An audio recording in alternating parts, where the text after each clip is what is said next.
Someone adjust the volume, please. Yeah. The steps in. Great. Thanks, Tim. Good afternoon, Council. I'd like to call this regular council meeting of April 14, 2026 to order with adoption of the agenda. Someone want to make that motion for Councillor Devlin, Councillor Cherry. All in favor? Motion's carried. Adoption of the minutes of the regular council meeting on March 24th. Councillor Devlin, seconded by Councillor Lucio. All in favor? Motion's carried. Any business arising from those minutes? Seeing none, just before we go on to announcements from the mayor, just a long meeting reminder. We have two delegations at 10 minutes max, please. And we want to get through this long meeting. So announcements from the mayor. We have a couple things I'd like to announce. Broadcast Film Festival coming up April 23rd at the Roxy Theatre. It's celebrating entrepreneurs of the Kootenays.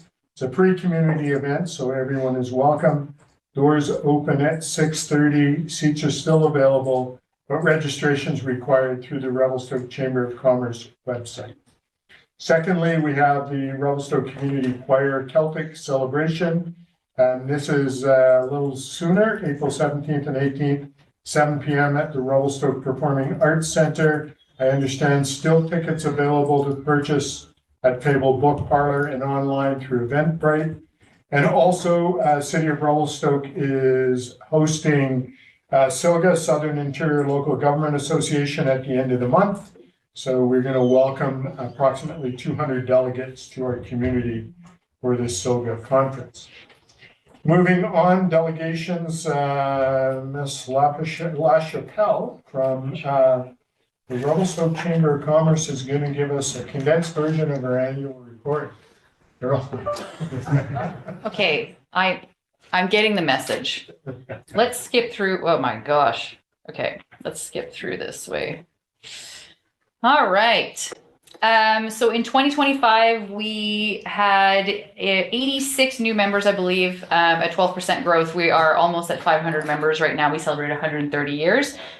This is a fantastic testimonial to how our outreach has really supported the business over the last 3 years specifically, and how businesses are really starting to trust that we are doing the work that we say that we are doing. So it's been fantastic. These stats will repeat in other slides, but this is a really great one for us to go over. So we had 183 resources shared in the member portal, which is a lot of resources for businesses. So I would love for counselors, if you are with nonprofits or other businesses, to share this information. It's fantastic support. We'll skip this. We also do the print marketing for the region, so visitor facing marketing. We continue to put out 60,000 copies of our visitor experience guide that gets distributed throughout BC and Alberta. One small adjustment to that last year is that we added a small portion in the back that is aimed at people who are wanting to move here. And so we had the workforce hub that we also launched last year, added to that, and we're utilizing it as an opportunity to have a sort of 360 with visitors who are thinking of coming here, and then people who are also thinking about maybe starting a business, purchasing a business, moving here, or relocating. And we will build on that this year as well. We also updated the Nordic ski brochure, working with Tourism Revelstoke, and obviously the Nordic Ski Club. We do the hiking, biking maps as well, and just a friendly reminder of that. Our social media engagement reach increased 118%. The Ambassador Program is the community's workforce retention and attraction program. Like I mentioned, this is also funded by RMI, so thank you very much. It means the world to us that you are continuing to support us with this. So we launched a Revelstoke Workforce Hub, which was after the Whistler and Salmon Arm, their Workforce Hub, which is a phenomenal tool for employees who are thinking about coming to the community to gather all the information. I wish I would have had this before I moved here conversation. This year, we're going to go to phase 2, where we're going to do the employer side of things. And I will have some really great things to report on that. We still had 12 ambassadors in 2025, which is great, and the program continues to grow. We also partnered with Okanagan College and now offer 8 free modules for employees to do in the community, which are based off of the feedback that we get from the businesses on what they need. And I'm pleased to report that as of tomorrow, we will be launching another 8 with Okanagan College, and that is all grant funded apart from the funding that we get from you guys. So we've gone out and gotten some additional funds for that. And you have a copy of this slideshow, and so does the public, so you're more than welcome to take a look at it. The Business and Visitor Information Center continues to grow. We are actually now back to pre-pandemic numbers. So we're a little bit under 59,000 visitors. The roaming team really exploded last year. We got our staff more branded vests, and then they went and actually walked around when there was lulls in the actual info center and grabbed visitors and were like, hey, how can I help? We also had a volunteer program with a retiree, and we are continuing to build that program as well, where they can get back into the community and send people our way. There's a lot of people who I used to work at the info center when they were teenagers or are now retired and want to maybe participate in this program, which it just makes my heart smile. I just think that's such a fantastic, like, how long have we been doing this, that this is happening? We also partnered with Good Trails, which is one of the businesses that you were talking about in the tech meetup that's happening at the Roxy. And so we actually are piloting a new digital map that anyone can use. It's not an app. And you can filter, so you're looking for food and beverage, you're a visitor, you're anyone that's coming to the community. So that's fantastic support. And we have a digital kiosk as well now for accessibility for people who are coming in and are looking for that larger display. And we're working with different language opportunities as well for that. Okay, must talk faster. We took over Moonlight Madness, which was full circle for us. That went really well. And I highly recommend that you look at our Love Local Revy program. We are looking right now for 2026 on statistics on what is purchased on Amazon, because we can pull all of those stats, share them with the business community and say, hey, these are the things that are purchased more like from Revelstokians online. Perhaps we could do something to get people to actually get them in town. So that's coming up. The Give Stoke program came back to life for nonprofits with our Tip Tap program. So we let our nonprofit members utilize that for free. It's fantastic. It's a great barrier-free option for them to collect funds at their fundraising events. I'm also pleased to let you know that we just partnered with WeBC going forward permanently for our Women's Leadership Collective, and we launched a mentorship program with them last year as well. Many of you were at our Business Excellence Awards, which have stepped up, and we are utilizing members of the youth to help them with their fundraising efforts. Of course, community connections and different aspects of not only this is our largest fundraiser, but how can we also share all of these other things with other people and their organizations and helping them that way. We did have a helicopter land on the green at the golf tournament. That would be the highlight of 2025 for many, many people at the chamber. Our advocacy has really ramped up in terms of tourism advocacy for our resort community. So we spearheaded the Resort Chambers of Commerce Coalition, which we thought was just going to be the 14 resort municipalities in BC and has now spread to Alberta. So we have Jasper and Bow Valley Chamber part of that as well. We also put out our first federal policy resolution, which you are aware of, we've spoken about before, the Rural Communities Immigration Pilot Program expanding to resort communities. So lots of advocacy stuff. We also finished the Business Retention Expansion Survey and Report, which was in partnership with the city, Tourism Revelstoke, and Community Futures. A great stat from that is over 40% of businesses in town are owned by women. Lots of other great stats. I implore you to go check it out. Our job board, volunteer hub, and commercial spaces hub have been doing really well. A testimonial from that, we had a chiropractor move to town and find a place to start their business from the commercial spaces hub. So that economic development partnership that we have with CED is working really well for our community. Looking forward, I'll leave that one because we have a long meeting today, and I will leave the time for questions if that's okay. That's great. Thank you, Colin. Just going back to your comments about partnering with Okanagan College, you've got some modules. Is that an online thing or is it? Yeah. Or how does that work? Yeah, you bet. So it's an online thing. The ambassador program is all online. So when people participate in the ambassador program, they then have access to a bunch of different discounts in town. And that is one of the ambassador program benefits. They get to pick which modules they want to do, and they're all online. So they're super accessible.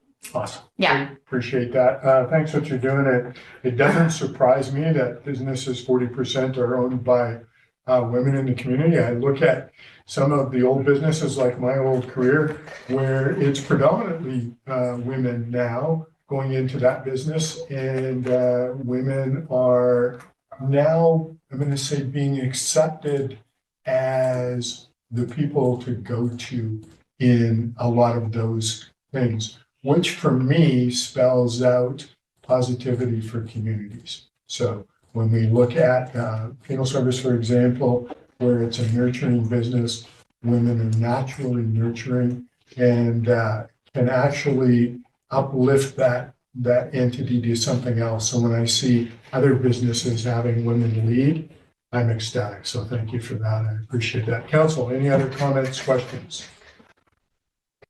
Council Palmer. Yeah, through the chair, did you say you're going to use Amazon's data to beat them at their own game? That is not what I said through the chair.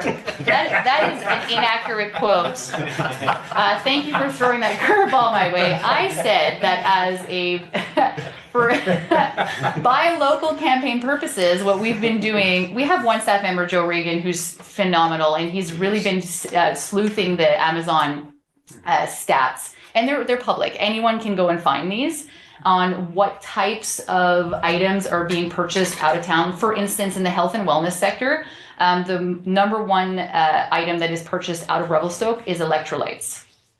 We have electrolytes being sold in town. So we want to support giving that information out there to make people think, hey, actually, I can help with the buy local movement.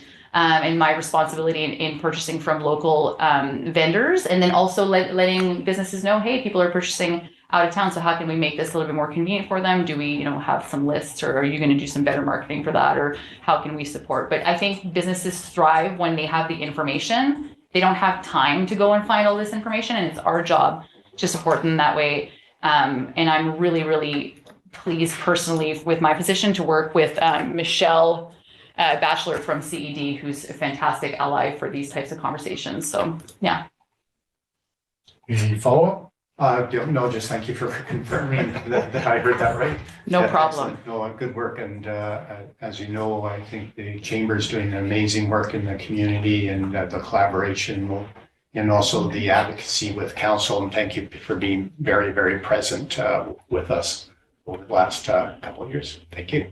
Yeah, and I'm going to kind of echo that, but also with the advocacy work in dealing with immigration, I still have several of our community businesses going what's happening, and we're seeing things change, seems on a regular basis at the federal level. We don't know where we stand, but I appreciate the fact that you're sitting at that table to help those people.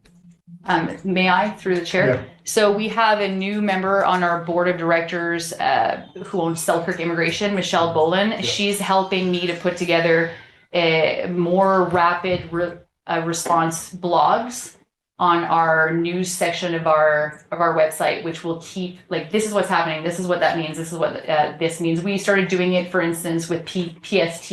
So what does PST changes for businesses mean? And we want to continue to do the same thing with the immigration roller coaster. It definitely changes literally weekly in the last 2 months. So yeah, my pleasure. I get PTSD talking about PST. Yeah. Anyway, Mr. Parliament. Thank you.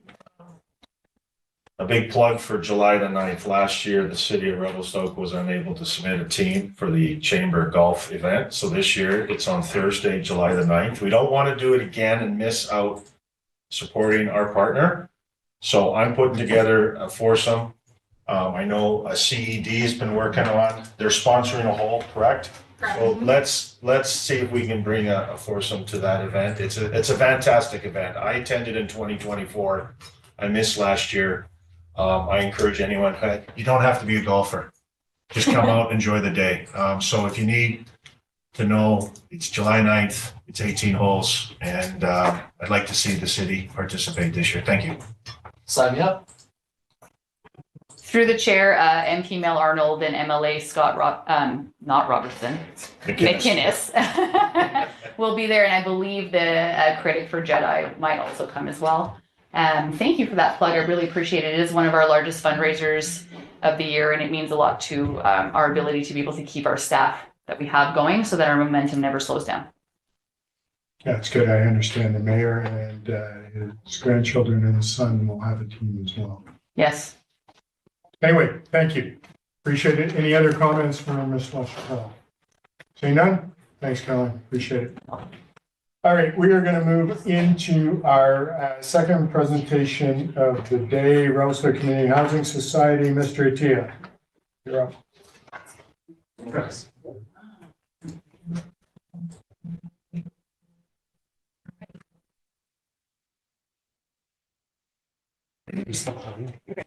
He's gonna get set up. I'm just gonna say a couple things.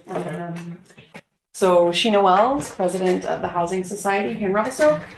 This presentation is about work that we started almost 2 years ago, where we reached out and started work on a concept, an idea with BC Hydro, and through our partnership agreement, bringing in the city and working in a three-way partnership to try and understand what the best way forward to manage the impact of what all of these staff and this long period of time coming to town, what is this going to look like and how can we work together? So Taha, and we have someone from Colliers who's going to present. So I'll let them go.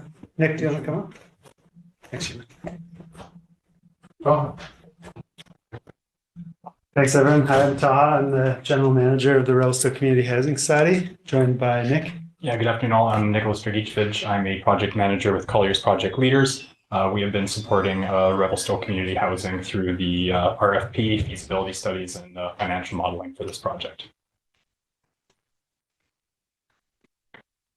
So I'll start us off.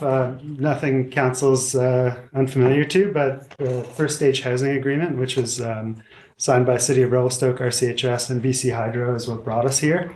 Like Sheena had said, this is work that started shortly after I moved over from community economic development to the housing society, and aware of the impact that the 100+ workers coming to the community would have on Revelstoke. So initiated those talks with BC Hydro alongside the Downey development, which was our primary mandate, and I'm happy to say is breaking ground as we speak. So we're moving ahead with that. But essentially, we're looking at what's the feasibility of developing workforce housing on the Oscar lands, reducing that impact, and then ideally securing the long-term legacy housing for the community.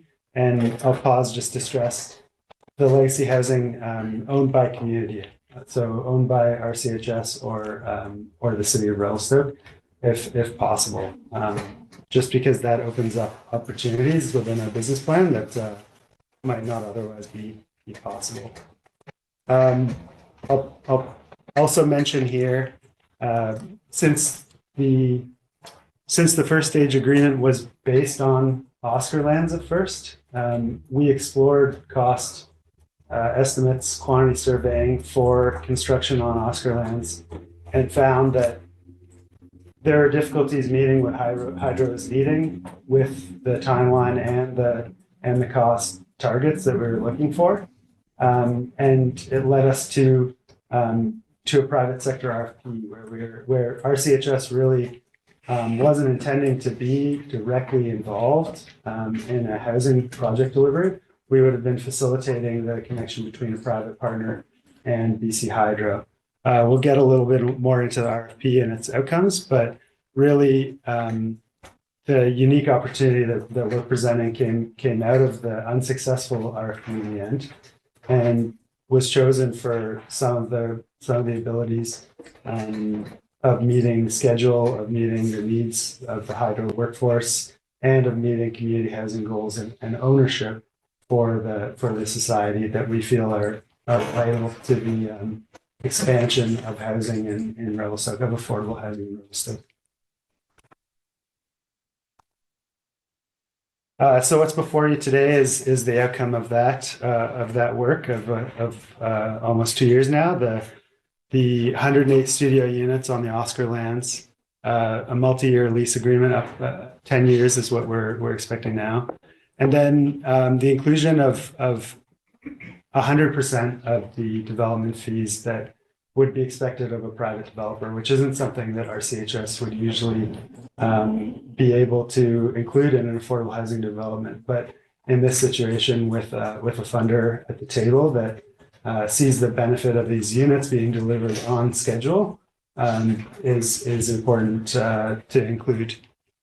And the fact that it wouldn't be returned to the community housing stock for approximately 10 years drove us to even include the land costs. So if the community if City of Revelstoke so chose, those funds could be reinvested in housing or land to facilitate new housing.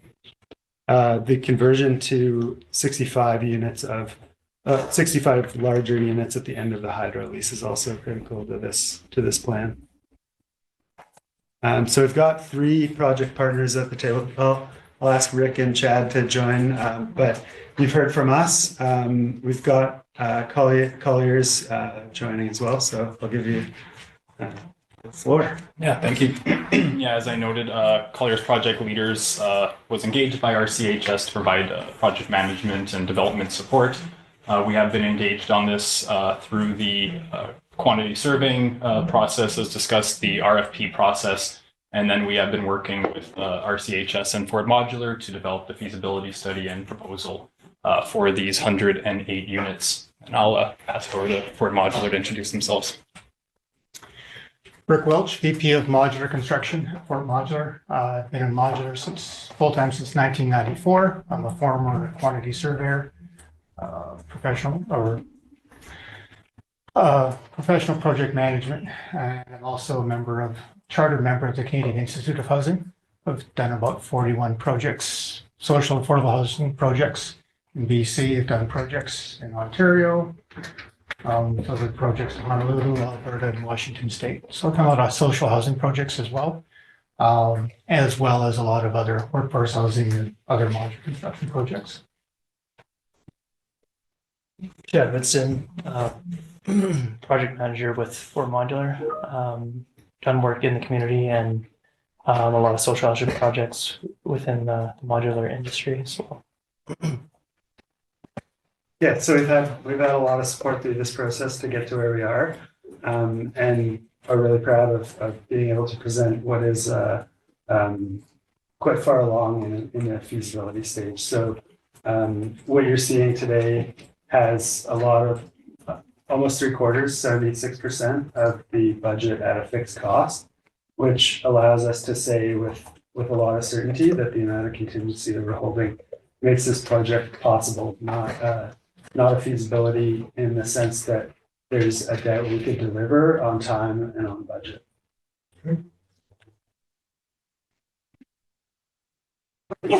So as discussed, project team primarily has been led by our CHS with support from Ford Modular, who has overseen a team of design consultants, both structural and architectural, to help develop the proposal for the 108 units. And then myself and my colleague, Adam Brahim, who is a team lead with Colliers, have been acting as development consultants throughout this project. And I will pass it over to Ford Modular here to speak to their experience developing modular builds in Revelstoke. Yeah, so the modular landscape and the companies within modular have changed in the last 20, 30 years within BC. There's been predominantly a few major players in the province. I was with a small company called Northern Trailer, which was acquired by Horizon North, which was acquired by Dexterra, which then sold off their manufacturing division. My old company, Dexterra, bought a small company called Shelter Industries in Aldergrove, and then shuttered their factory. So the brothers of the owner, or the sons of the owner that ran Shelter, started Fort Modular about 14 years ago. I've known them. I was with Northern Trailer and those acquisitions for 29 years. So when I say that I've delivered 41 buildings with BC Housing, it was under different names. Horizon North delivered the Ramada Hotel. I was the director of sales and project development at that time. Our project team that was on the previous screen, what we did when Dexterra, we started with Northern Trailer with 6 employees way back then. Dexterra acquired us with 8,500 employees across Canada. What we've done is we've handpicked some of those select individuals that we've worked with well over the 30+ years of relationships. And we put together a pretty good team of individuals at Fort Modular. So when I say our project team that's working on this project, it's the same project team that also installed the Ramada Hotel in Revelstoke. I lived in Revelstoke at one point in time. We've done umpteen different projects with the dam at Micah as well. So we know the community fairly well. Chad's worked in Revelstoke. We've all had working experience in Revelstoke. In addition, if I just add on to that, we also we did the first pilot project for the supportive housing projects with BC Housing. And I delivered all 10. Our team delivered all 10 projects for the city of Vancouver. The projects that we're talking about relocating, we manufactured them. Our project team did. And we've also have done the dismantling of those buildings. So we know the buildings quite well. One point I'd like to add to the project team that we haven't mentioned here is Intuitive Engineering. So in January 2025, Colliers oversaw an engineering team from Intuitive to perform a structural and envelope assessment of these buildings as they were still in place in Vancouver. The findings from those reports were incredibly positive. They showed that these buildings are intended to be reused. From the structural report, there was one concern raised around snow loads, as Revelstoke has a larger requirement for those, but that has been addressed through Fort Modular's proposal with the inclusion of gable roofs. The envelope assessment also found some minor deficiencies due to wear and tear. But again, Fort Modular is proposing a full replacement of the building envelope, so those concerns have also been addressed. I'll pass it over again to Fort Modular to speak to the design. I'm speaking on the bottom page. If I can just take it back for a second. Sure. I just want to talk high level. So we actually did a compliant bid to Colliers when the RFP was released. We reached out to First Nations partners in the area. We reached out to other owners to see who we might be able to partner with. We thought it was a good opportunity for Modular based on the timing of the delivery to meet Hydro's requested occupancy dates. We did submit a proposal at that time. I also saw the pricing that was going in. And we looked at this and we thought, where is the legacy piece? We tried to understand how this Colliers released a bid. The Housing Society was involved, but a private investor developer was going to reap the benefits of this income coming from BC Hydro. And where was the legacy? Where was the lasting impact going to be left with the community? And it just didn't make sense to us. We knew the buildings were coming available off BC Housing. We have a good relationship with BC Housing. I approached BC Housing at the time and said, would you mind if we represented this product to the Housing Society and that would you give it for free? Our understanding is they will donate these buildings to a good cause and worthy cause to either First Nations or other nonprofit societies at no cost. And so would you represent that? So we did the introduction. We did a non-compliant alternative bid. We didn't have land. We didn't know if it would work. We just thought this was a great opportunity for a legacy piece. We see this not happening very often. These buildings, just so you know, we have offered to buy these ourselves. We've given an unsolicited expression of interest to BC Housing to acquire these buildings. We have clients who would buy and pay for these buildings. They are not for sale currently because BC Housing's mandate is social and affordable housing. That's their mandate. The challenge in finding a suitable partner for these buildings right now is there's no funding within the provincial government. We all know those constraints that they have. The Community Housing Fund, the other funds that were available once, haven't been available for about a year now. So the funding element is difficult to find. But with the opportunity of BC Hydro that's in front of us, we thought it was a good opportunity. So that's how this kind of evolved. So anyways, I just wanted to talk about that a little bit. It's a little bit important. If I just scroll to the next slide. Yeah, we can go to the next one. I'll just speak to the project overview here. Yeah. So the colors represented in the two chapters of the development represent the occupants of the housing. So in the first chapter, the concept was to have the two multifamily buildings, as Rick had said, donated to RCHS by BC Housing, refurbished and relocated to City of Revelstoke Oscar lands. The 108 units would be leased to BC Hydro for the 10-year term, and payments would form the RCHS reserve and allow for the unit configuration down the road. One important highlight to mention just at the end of chapter 1 of the project is that the cost of these units being reduced allows for additional benefit to flow through the buildup of a reserve. At the end of chapter 1, and when we go to convert to community housing, there's flexibility here to understand what are the needs of the community. Do we need more workforce housing at that point? Are we facing, challenges with local businesses being able to hire? Are we understanding that seniors like now are needing that housing and may need some smaller accessible units to be available? What are the needs of the community at the end of this 10-year term? And the model that builds up this reserve fund in excess of what we predict will actually cost, but important to build up a safe amount of reserves is so that we have that flexibility down the road and the ability to adapt to what's needed. Installing an elevator has been done in these buildings in other locations, making those upper units accessible. These are adaptations that we could look at down the road, and building up that reserve fund is what makes that possible. In addition, not carrying the debt load of the higher construction cost of new build allows for that reserve fund to build. So important to note that. And throughout the second chapter, we would see a phased end to the lease term. We'd see that reconfiguration and then the community housing operations.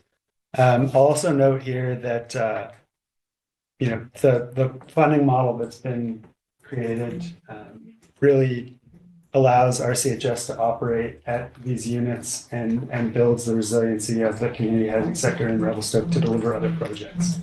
We delivered a business plan in the city of Revelstoke, a couple of years ago when I was starting with the Housing Society, and we said to you, we'd like to deliver 266 units of housing by 2027. And this is what allows that to happen. And then brings us up to another level of being able to develop with the equity that's built up out of this project. So to say that it's critical to our future as a community and as a housing society is not a understatement.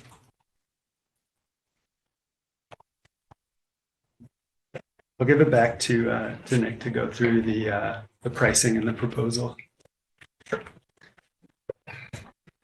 All right, so RCHS has provided a proposal for the cost for phase 1, which I believe we've noted 76% of that is a fixed fee at the moment. And we're going to get into the numbers a little bit later in the, or what's fixed and what's not fixed later in the presentation. What's included in their current proposal, though, is all transportation, renovation, and construction. So that means moving the modules from where they currently are to their offsite location for refurbishment in a controlled environment, and then transporting them to the community for installation to be supported by local trades. There's also going to be the inclusion of new concrete foundations for the buildings, COR permitting fees, DCC fees, property taxes, and lease budget.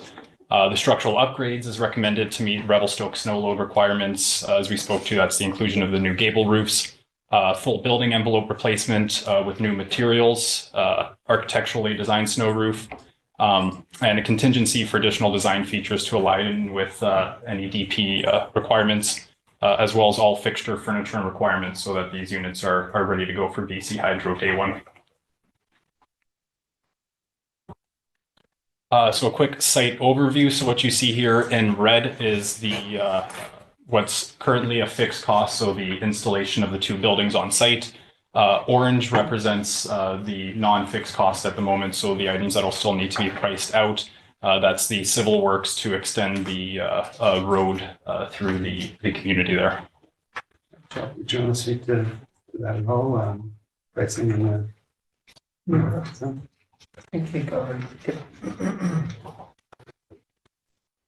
Actually, we'll pass it over here to Chad quick to speak to the schedule. Yeah, so what you see here is basically a kind of a duration schedule. We went through, we discussed with our consultants that are that we've engaged for the project, and gone through a detailed schedule that kind of gives you an idea of how long it would take to build this or complete this project. That's based on the city timelines for DP review, BP review, and we're quite confident in the timelines of 12 months. We can start to finish this project. I'll just add to that, Chad. So I mentioned before that our project team was involved originally with delivering this building. So these buildings were installed originally in Vancouver, and they were zoned under TMH zoning within the city of Vancouver. So the city at that time was experiencing rapid homelessness, unhoused individuals, and through the rapid response to homelessness initiative with the government back in the day about 6 years ago, there was about 250 to 300 housing units of these types of projects built. There wasn't enough land in the city of Vancouver, so they had short-term lease sites that were available. Some were permanent and they're put on permanent foundations. Some of the buildings were still built like permanent, but they're put on temporary foundations and only intended to be there for 5 or 6, 7 years because they didn't have enough lease sites. They went to the open market and they asked which sites were available for short-term lease. So these buildings were designed, Part 3 building, they're permanent structures, but they were intended to be relocated when the leases expired. The original consulting group, the engineers, consultants that were involved with the original manufacturing, we've worked with on the disassembly. They prepared all the engineering reports for the disassembly and the building permits required for the disassembly. They oversaw all the work. BC Housing and their separate consultants oversaw us. The reinstallation is with the same consultant group. That's who we've consulted with. The same subcontractors that we just disassembled the buildings with are the same contractors we've got firm pricing and understand the scopes and the schedule. We've completed the disassembly. We're just finishing the site remediation work now. The building disassembly was done on schedule, on budget, and no change orders. We're confident with the work. We understand the work. This is what we do every day.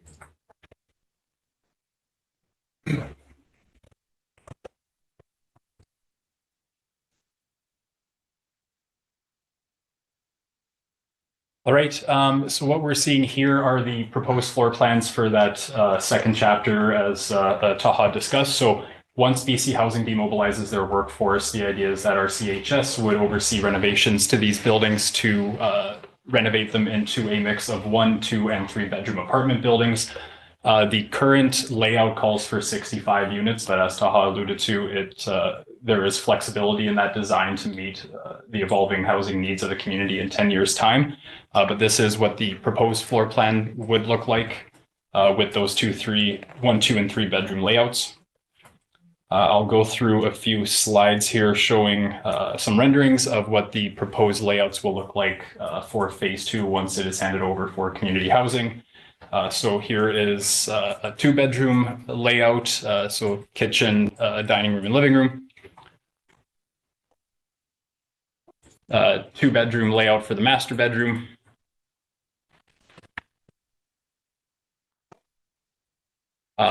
Proposed, this is what it would look like for the 1-bedroom studio unit layout after BC Hydro workforce demobilizes. And here is another view of the same studio apartment. Sorry, before I move on, anything to add?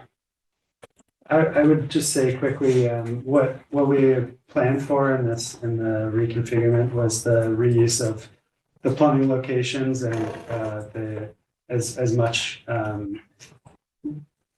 keeping the main fixtures in the units as stable as possible to save on cost, and that's what allowed for us to estimate some of the costs of doing so and incorporate that in our financial model.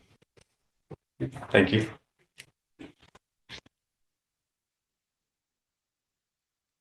All right, and here are some photos of the current interior finishes up to what they would look like up to BC Hydro's workforce standards. So these would meet the requirements for BC Hydro workplace housing. Not pictured, but included in the pricing for Fort Modulus proposal is all new flooring, appliances, and furnishes. Addition of a new heat pump, PTAC heating and cooling unit in each suite, new central boiler system and new piping, and modification to include a 24-inch stove. And here are an example of the floor plans as they would be in phase 1. So these are the individual studio apartments that would be used by BC Housing. And again, these floor plans do meet BC Housing's staff requirements. BC Housing or BC? Oh, sorry, BC Hydro, my apology. Okay, so I just have a question. You've got different colors. What's the significance? Accessibility. Okay. Yeah. Right. In addition, so it meets Hydro's requirements, 1 worker per dwelling unit, and meets all the RFP requirements from the RFP we discussed before. There's also an SDC rating for the workforce, which is currently a 3rd better than the code requirement. There's boot rooms and laundry rooms, as well as an entry office with security and administration office, which were noted as a requirement by BC Hydro. And I will pass it over here to Taha to speak to the financing a little more in depth. Okay. Thanks. So we've been working with BC Hydro for a while now to land on something that's both viable. Noting that we're coming to you for preliminary land disposition. We are, I think, noted by the council report as well, beyond what would be usually expected by a feasibility stage presentation at this point.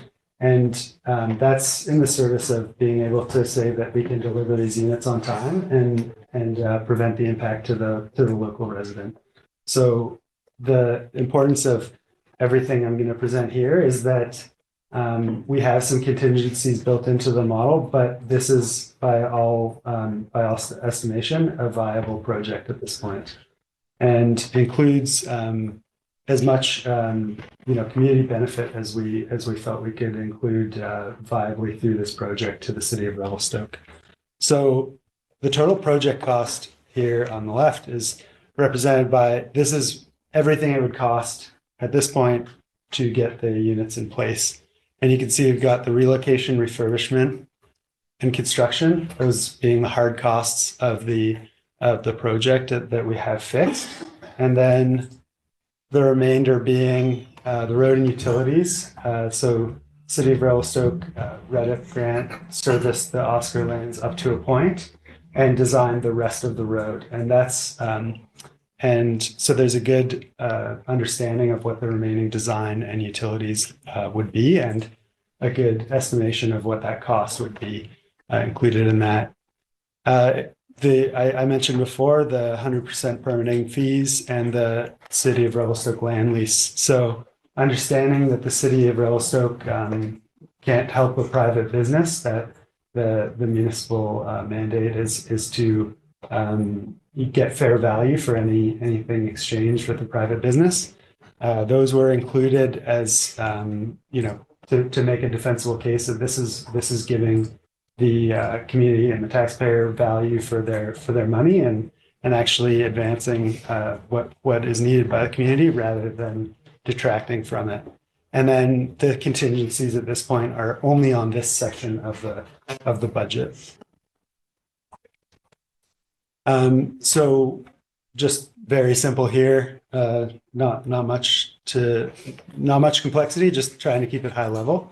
The mortgage that our CHS would have at the end of this construction project would be that total project cost that was represented on the last slide, and then minus any down payment that BC Hydro is able to provide. And we understand that to be fairly significant, so that the debt load is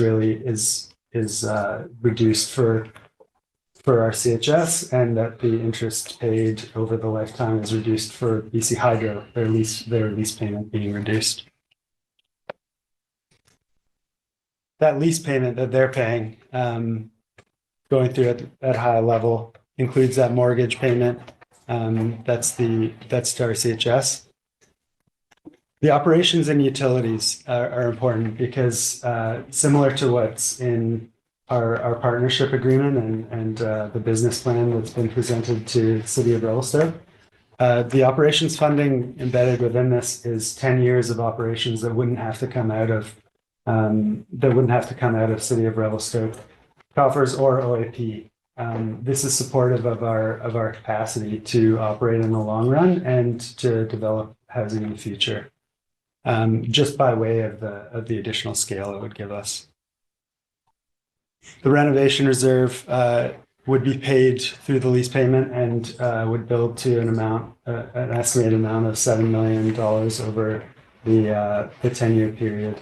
So far, it is in excess of what we've calculated would be at the Class D estimate, but we have to build in safety and security through this plan for the City of Revelstoke first, as the landowner and supporter of our CHS, but also for the society. We wouldn't be presenting you something that could threaten the long-term viability of the society or fall onto the community to support.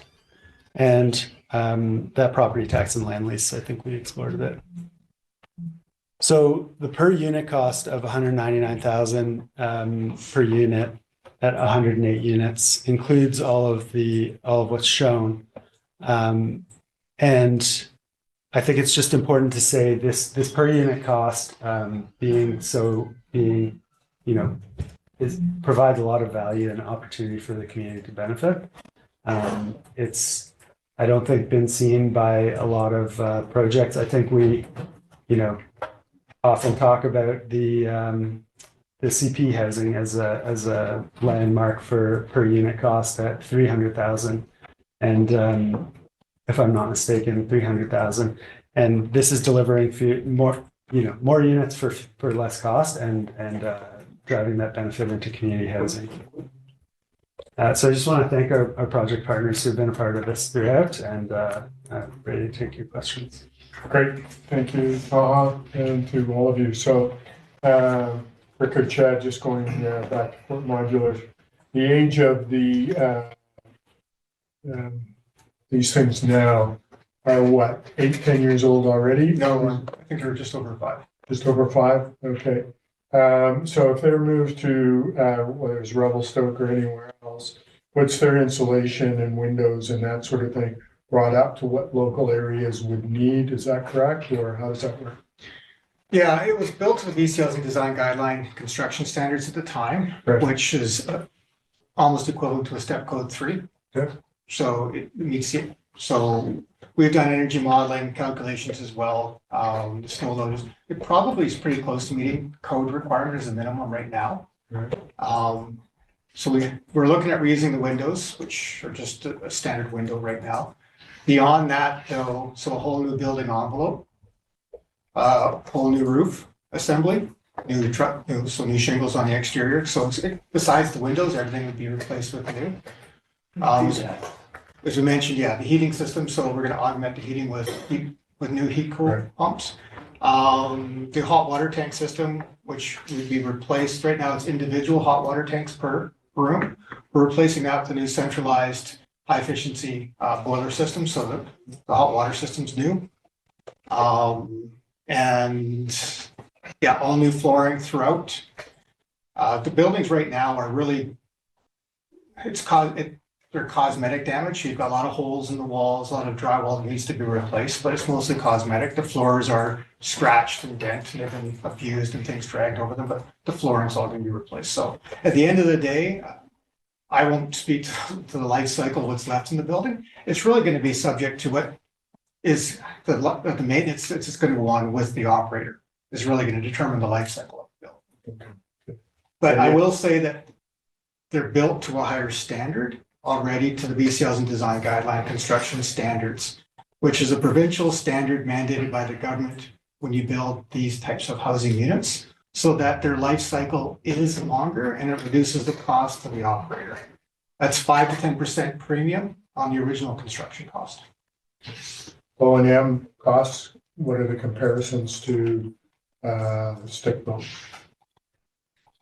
Good question. I'll just tell you that modular construction versus stick built, it's just a method. So we're building it into a factory. Other than that, there's no smoke and mirrors. Okay, good. Thanks for that comment. And then from the interior, talking about new floors, new walls, drywall, so traditional type drywall, fire rated drywall, what are we talking about here? Because they're multi-units. Yeah, so it's built to Part 3 of the building code. Right. The BC building code. Right now, it is vinyl gyprock finished. And that predominantly, and that it will be painted and serviced or replaced new where needed for BC Hydro's use. The renovation allows for painted drywall and the covering of the vinyl gyprock with painted drywall. It's all, whatever it's required for fire code separations, that is there already, and that'll be maintained throughout the renovation scopes. Okay, good. Thank you for that, because it clears up a couple things in my mind.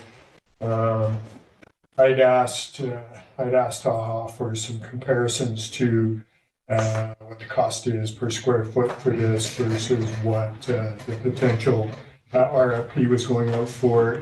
We haven't received that, but that RFP was canceled. So financial backstop, and this goes to Taha, to you, and to Nick. BC Builds will financially backstop this. I need to know that if RCHS goes belly up, that this isn't on our taxpayer. And I need to be guaranteed that sort of thing, no matter what gets built. Because with all due respect, I don't have much trust in the BC government having money. Because right now, yesterday or the day before, I saw a project BC Housing was putting together for Kamloops, and it's now been canceled. Our comments when we were there at UBCM, Gary, you're lucky. Three projects out of 15 are going in one of yours. And, so I'm looking at that going, okay, that's a whole different project than this, but I just am concerned about the viability long-term. And so we're talking about, you quoted that we're just shy of 200K starting. So we got 200K times 108. Okay, we've got that. But what about the renovation? So we're looking at another 7 or 8 million or whatever to renovate down the road. And I think those things need to be out in the public as well as we go forward. But so I will let you answer the question, because I can rattle on about that financial viability and how you feel. Confident or not? Very confident, and I think backed by the staff report that says that this poses a nominal risk to the city. Really encouraging to see that, and have staff look through what we've put together thus far. So important to say that the BC Builds model just passes on provincial financing rates to the non-market housing sector. So they're not adding in some grant that could be whisked away. The financing that's provided through that is, it's dedicated to the project. So if I go out to RBC and get financing, I know it's going to be there. This is the same sort of thing. It's going out to wherever to get the money. It's probably going to be a bit higher, because what BC Housing gets to do is they package together 10 projects that the community housing sector has put together, bundle those up, and then go to the market for an even better rate. So what we have represented is 4.59% in the financing. And what we'll actually get on Downey or on this is going to end up being probably 1% better than the market can deliver. So that's an additional bit of conservative financing math that goes into the model that allows for us to say confidently that this is viable. Thank you for that answer. I'm going to go around the table. Anyone else? Mr. Plum. Thank you. I'd just like to add to the question because that is a major question that staff had on who's backstopping the construction loan. When we initially looked at this, the concern was because it's city land that the mortgage would be applied to the land like in any other project. It has been confirmed by BC Builds that the mortgage and that the loan is tied to the lease, not the land. Therefore, it's the lease between BC Hydro and RCHS. And I asked point blank to the folks at BC Housing, what if something were to go sideways in 2 years, 4 years? BC Housing will be there looking for another operator or to assist or find another funder. It wouldn't be on the backs of the taxpayer. So that was a relief to staff that there would be no city of Revelstoke backstopping a failed loan or mortgage. However, the BC province doesn't have a lot of money right now, and there are concerns where are we going to be 2-3 years vis-a-vis BC Housing financing. But we asked that question, and staff are satisfied that the taxpayer will not be on the hook backstopping this loan because it's tied to the lease, not the land. And I am comfortable with that answer. We've had that verified by multiple sources at BC Housing. Thank you. Okay, so I just want to go on one more thing that just came to mind is, so 10 years in, we're done with BC Hydro project. You paid down the mortgage as much as you can. You still have a mortgage on it. BC Builds is going to say, yeah, we're going to go ahead with the mortgage. And then you're going to say, well, we're going to use it for community housing. We're not using it for workers' housing. At that point, is there a guarantee that they're going to say yes? And I ask that question because I think, Mr. Simon, we asked that question of you. You were talking with BC Builds. Did we get an answer? So can you answer that? Sure. Let Taha answer that. How can I get that answer to know that I'm on track? Through your worship, I'll just repeat the question. So after we're done with BC Hydro in 10 years' time, we need to remortgage, that sort of thing. Is BC Builds going to backstop that? If we're now into where we're providing rental housing for our community members, are they going to still be there? It's now going to a lower income rental versus a premium rental to pay down through BC Hydro. Will they still backstop that mortgage? Thank you. Through your worship to all of the council. My experience on this project and speaking with the individuals from BC Housing and BC Builds, BC Housing is incredibly motivated to move these units, and BC Builds representatives have indicated that they would be supportive of multiple financing arrangements, but that they need to understand the big picture right off the bat. And one of the big risks that was flagged is that the intent of the BC Builds program to provide market rental accommodation may be at odds with the city's overall goal of seeing these as affordable community housing units. So they would need to understand exactly what levels of affordability we would be hoping to hit after the BC Hydro use, so that they can factor that into their risk assessment as part of the underwriting process to understand, okay, for 10 years, BC Hydro staff are in there, here's the rent rates that are being paid. Post BC Hydro use, here's the rent rate that would be paid as affordable community housing. And that is one of the risks going the BC Builds route. That program is not intended to provide for affordable housing in the community. It's intended to provide for market housing that is rental, purpose-built rental, that will eventually in 20, 30 years become that more affordable housing, just like the things that we've seen constructed in the 1970s and 80s that are our most affordable rentals in the community today. Great. So thank you for that answer. I'm going to go around the table. Anyone want to answer, have a question answered, or have some comment? Councilor Chair. Thanks. Just to the chair, to whoever knows the answer best. Can you tell us when you figured the relocation costs? When we figured to be. Yeah, just for price of fuel. For example, price of fuels, just diesel alone's gone up about 70% over the last 2 to 3 months. Over $1 a liter. It's increased in the Lower Mainland. So I'm just curious when those prices were figured in and if they've been updated since. We're standing by our transportation number. Period. We own our own transportation trucks, so we have control. We're paying a premium on that. Yeah. Part of our commitment to Tahoe, we came here. We've given a fixed price. We do the turn, and we're standing by. Okay, in your fixed price, did we have a price per square foot that was presented to us? Post-reno or pre-reno? Maybe Taha, maybe you're best for that one if I can to the chair. Our price per square foot, I think, is in the council package. I could look it up for you if you. And that was my only questions for now, so if anybody else wants to. If you want to work that up, Tom, that'd be good. Any other comments, Council Plum? Thank you. So the renovation cost, what was that? I think you said the number, but what's the total renovation cost? So we're building. Afterwards or before? After the 10 years. So we're building in a $7 million reserve fund for renovations, and that was based on. I think it was $100,000 per unit after. So the 65 units by 100,000. Or sorry. It was based on the 108 units times $60,000 per unit of renovation costs was the base, and then it appreciates a little bit more as the years go on. So that brings it a little bit higher than the 6 million.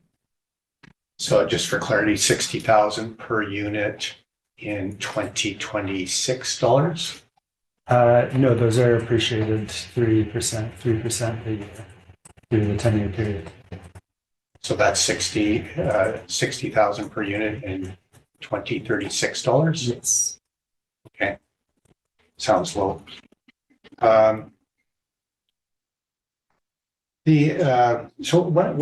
one of the biggest problems is the numbers, this whole number thing. So we're being given high confidence in numbers and high confidence messaging on the stock acts or the guarantees to in the city. And I think definitely council is going to need to see not a nice email saying it's all rosy, but actually documentation on these fixed costs and the guarantees, including that. I think they referred to that already in Mayor's rules.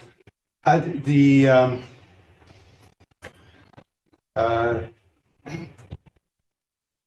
the rough calculation. I think you have about $400 per square foot on the entire building for these refurbished buildings. So it's a little above market. And then with the renovation, which I'm not hearing confident numbers there, will be much more. So these would seem are being built at a much higher premium than a brand new building. And I struggle with that. Can I address that as a former quantity surveyor? Sure. I'm just wondering what your baseline comparison is. Is it market housing? Is it 2 and 3 bedroom, or is it studio apartments? So Maybe maybe compared to 400 square foot. Mr. Parliament, go ahead. Just for clarity, I'm not an expert in it, in this, so I'm not hearing those comparables out here. Yeah. So it's definitely from a lay perspective of understanding real estate market. Thank you. Mr. Parliament? Thank you. I'm going to try to explain the question as best I can based on what Councillor Palmer is asking, and I know what the rest of council has been asking staff in the last 6 months. Okay, here it goes. I'm going to try my best. So I'm not saying that I got this fully understood, but I think I got most of it understood. The question is, if an average studio is between 300 and 400 square feet, and we're looking at $199,000 per unit to renovate, and I divide it by 108, depending on the square foot, you're anywhere between 400, 450, 480 square foot. The question is, after 10 years, when we go from 108 units to 65 to meet community housing, what's the cost to renovate those for the second time to meet the community? So we can look at the total cost to renovate and compare it to new construction. And new construction, to answer your question, sir, we're looking at studio. Yeah. We're looking at anywhere from 350 to 450 square feet at what today's price compression is offering. Does that make sense? Yeah. That's probably the best way to explain it. I just come back to the cost to build for new construction for a studio apartment. I think the metrics of $300 to $400 a square foot is substantially low. I've asked BC Housing for support on that last week. They gave us a convoluted answer. These buildings were built around and about $500 a square foot. Was the competitive cost to build those buildings? $550 is my recollection. I've asked BC Housing for current numbers. I believe it's over $500 a square foot 6 or 7 years ago. Is what these buildings were being built for. I've asked for support of that. Don't have it. But traditionally, 20 to 30% is a premium to build a studio apartment over a 2 to 3 bedroom apartment. So if you're looking at a 2 to 3 bedroom, you got a cost per square foot, it's about 20 to 30% higher to build a studio apartment. Bathrooms and kitchens are very expensive to build. Living rooms, second bedrooms, very inexpensive to build. So just, I can help with that. To give a quick, No. through the chair to Councillor Chair, can I just respond to the cost per square foot? So $442 is the cost per square foot of the proposed development, and $484 following the conversion. So Can we have that repeat? $442 per square foot of phase one, $484 post BC Hydro for the 65 community units. Okay. And I Just just, for clarification. Yes, just one- yes, sir. So $40 for the, in 2036 dollars per square per foot. square foot for the renovation. The, I just would add to that. I've worked on this model with BC Hydro for quite a while to make sure that it's fundable given the parameters that they have, and that it meets our needs afterwards. And I can give you the level of certainty that we have at this point, and that your staff have had some time to go through. But the goal of the first stage agreement is to present you what we think is a viable project, and then as in development, we have to keep reducing the risk as we go and narrowing in on our final. And the security to the city, key question. How does that 10-year lease protect RCHS and the city from any potential cancellation of a project? All those questions. The cost of renovation, getting more finalized costs of what we want to do and what exactly that would cost, and studying that in more detail.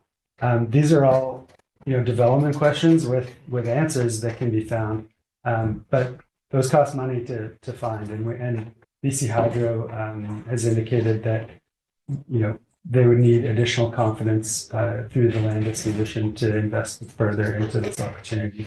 So what we're presenting is well beyond what an initial feasibility would be. There are subject to change numbers in there, and council isn't approving this or seeing this for the last time.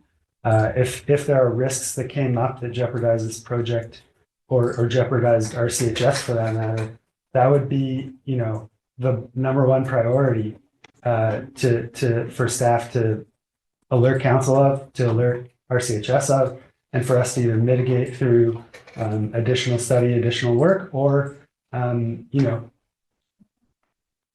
we don't want to see it happen, but there are showstoppers that could come out of this that we have to acknowledge. And what we're presenting to you is viable given what we know, and there is a lot of real data and study that has went into this, and that's why we can present it with confidence.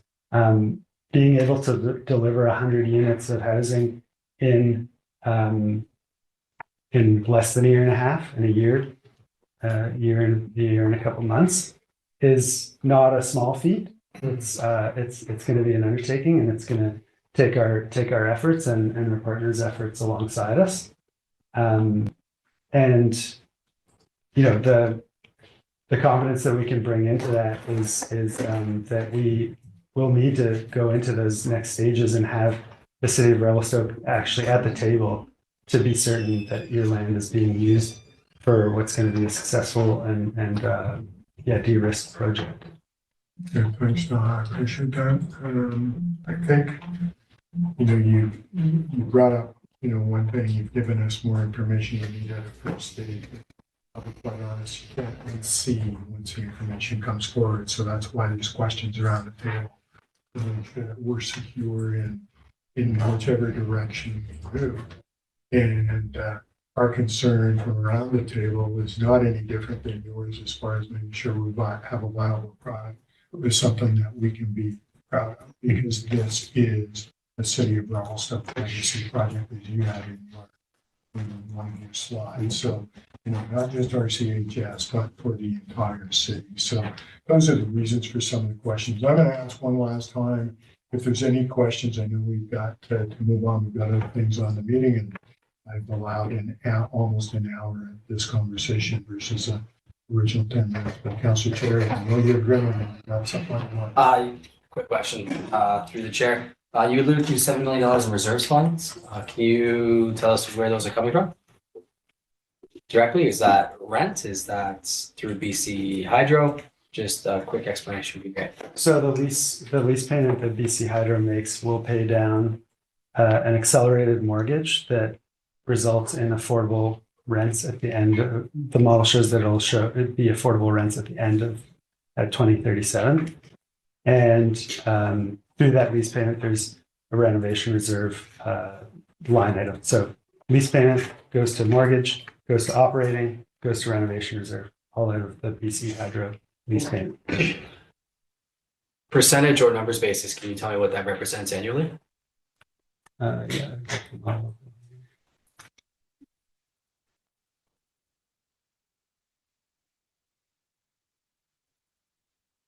So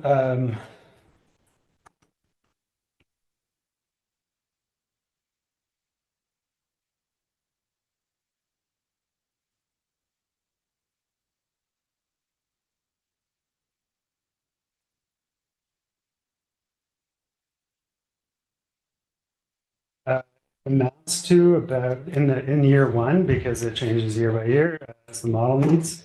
It's about $700,000 a year of that renovation reserve. I think important to note, just through because we are getting into the model, and I don't want to dig too far in, but a key part of the model over 10 years is that we meet the schedule. You know, sacrificing 10 or 15% of the revenues from BC Hydro by missing the schedule, even if they were to take the project, it compromises the viability of a project and the rents that it can achieve afterwards. So yeah, I just, because we are talking about the model timeline, schedule is critical, because that's, you know, upwards of $3.5 million of lease payments left on the table if we miss it by a year. And that's significant when it comes to any development model. So, Councilor Palmer, I'll let you go first, because my statement's probably going to rock the world. So probably a simple question. Do you know the start date that BC Hydro requires these units? When do they actually have to be complete? I can see you've got your Gantt chart in here. It's already behind. When does it shows March start this year? Do we know the actual date? Is there a fixed date with BC Hydro at this point? BC Hydro's hopeful timeline for the RFP was March of 2027, but their workforce curve doesn't build to over 100 workers until into May of 2027. So we're on the verge of the 1 year timeline today, and you know, every month after that, the number of workers increases and the impacted community increases as the workforce curve builds. Councillor Randall. Yeah, thank you, Mayor Sauls. Just a quick note to follow up on some questions. In the actual stage one disposition request later on in the agenda, those numbers on cost per square foot at phase one, phase two are included in there, including additional information, projections and assumptions that are based on that. So those details are available if people want to dive in a little bit more on those. And yeah, I just wanted to thank the team for coming here to present to council. One thing I wanted to notice, especially to the mayor, is that you have voiced very clearly that you want to see things getting going on 4th Street. And, we were excited yesterday to have the crews there taking down the old fence, putting up the new fence and getting going. So that's really exciting to see. And just thanks to, I know it's separate from the project they're working on here, but thanks to Taha and the rest of the board members that are joining the meeting today. That's really exciting to see. And thank you again for the presentation and the great questions from council. Great, thank you. So Taha, you made a comment here about timeline, and if we don't meet that timeline, it sounds like it's not going to pencil out. Yeah, it just felt like you just backed me into a corner, and I got really angry, really quick. I don't feel we're backed into a corner. This is a community legacy project. We're going to do our best to meet the timelines of BC Hydro, to accommodate them. We want to be a good partner for them. We want RCHS involved in the management of the project after the fact, or before the fact, or whatever the case may be. But when I hear that we're under a timeline, it feels like the only option I have is to put this forward. And that's not the only option. And I just want to make that clear, because I just felt in that one little comment about we're being time crunched, we're not going to make it financially. Maybe I misunderstood that. And if I did, I apologize. But I'm going to tell you that when I feel like I'm being backed into a corner, I'm going like, put the brakes on, we're done. And that's a concern for me. And that will translate around the table in an hour or two when we come to making a decision. So I just wanted you to be aware that how we approach this is for the betterment of the community. The betterment of our CHS will go lockstep with that, but it's the betterment of the community that we as a council is looking at. I understand that's not any different for you, but just in that one comment, that one instance made me go like, whoa, wait a second. I totally appreciate that, and just my head's in the spreadsheet, and 10% of the revenues is all I was commenting on, not the decision that council had in front of them. It's the numbers given. Thank you for that. Thank you, gentlemen, for taking the time to present today. We've asked lots of questions. There is something on the agenda that we will have to make a decision on in a bit, but we have other work to carry on. Thank you again. I appreciate it. All right, council, I want to move on with the agenda. So item 8A, Governance Committee recommendations. Ms. Floyd, do you want to make any statement before I ask for these to be put on the floor? I don't believe there's a statement, Mayor Sauls. Basically, we've got 3 separate items coming forward. One was a recommendation from council to create a policy for submission of resolutions to conferences. The other is just to rescind the policy that we no longer use. And then we also have the logo, use of the city logo policy, which is updated to align with the new brand. Thank you. Councilor Palmer? Yeah, I move that council resolution submissions to UBCM SILGA policy C14 be approved. And that the policy be categorized as council policy. Seconder, Councilor Cherry. Any discussion on the motion? Councilor Lusso? Thank you, Mayor Sauls. In discussion around this policy, was there the intent to put on a timeline for having the SILGA resolution brought forward to council? As I know, we always run into that time constraint.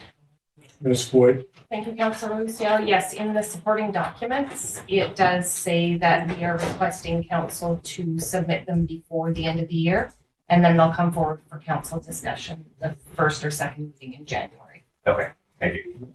Any other comments? Councilor O'Neill? Yeah, just the attachments in the report on the first one, I wasn't able to access that one. I know we've seen this previously. Is it located somewhere else? Sorry, Councillor Orlando, if you, on the C14 policy itself, Mm-hmm. should be Yeah, able to it's click loading for us. the supporting document. Okay, so is this, so on the, if the first document link, okay, because we've seen this before. Yeah. Any other comments? Seeing none, I'll call the question. All those in favor? Opposed? Motion's carried. Thank you. Item number 2. We'll put that on. Councilor Devlin.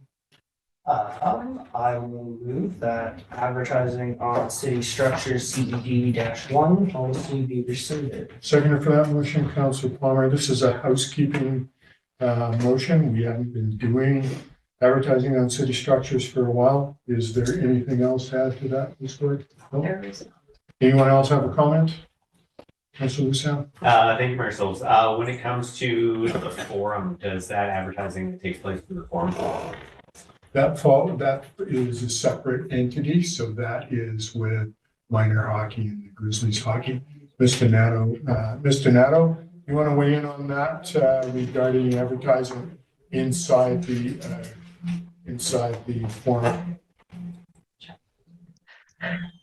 Thank you, Your Worship.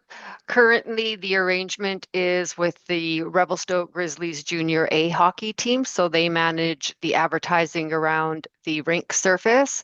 And then History of Hockey will have some advertising in the lobby area. That answer your question, Councilor? Yes, it does. All right. Any other comments? Parliament, sir. Question to Mr. Nato, does Parliament Place constitute advertising? Should we double the fee? Should we double the fee? We should actually triple it, quadruple it for sure. Thank you. No further questions. I think you need to trademark your name. Okay, I'm going to call a question. All those in favor? Opposed? Motion's carried. Thank you. Item number 3. Councilor Palmer. I move that the use of city local policy A6 be approved as amended. Am I in the right place? No? Yeah, you are. Yep. And that the policy be categorized as an administrative policy. You're going to include all the other stuff in there or not? Probably in the. Oh, you're on the page. I'm on the report. As in the package? Written. Okay. Second for that motion, Councilor Lucille. Any further discussion on this? Seeing none, all in favor? Motion's carried. Thank you. All right, we are moving on to Finance Committee recommendations to Council. Ms. Moore, any oversight? Yeah, I'm just going to recuse myself from. Okay, this yeah, thank you. All of them? Or to which one? No, just the grant and aid. Okay. Okay. Thank you.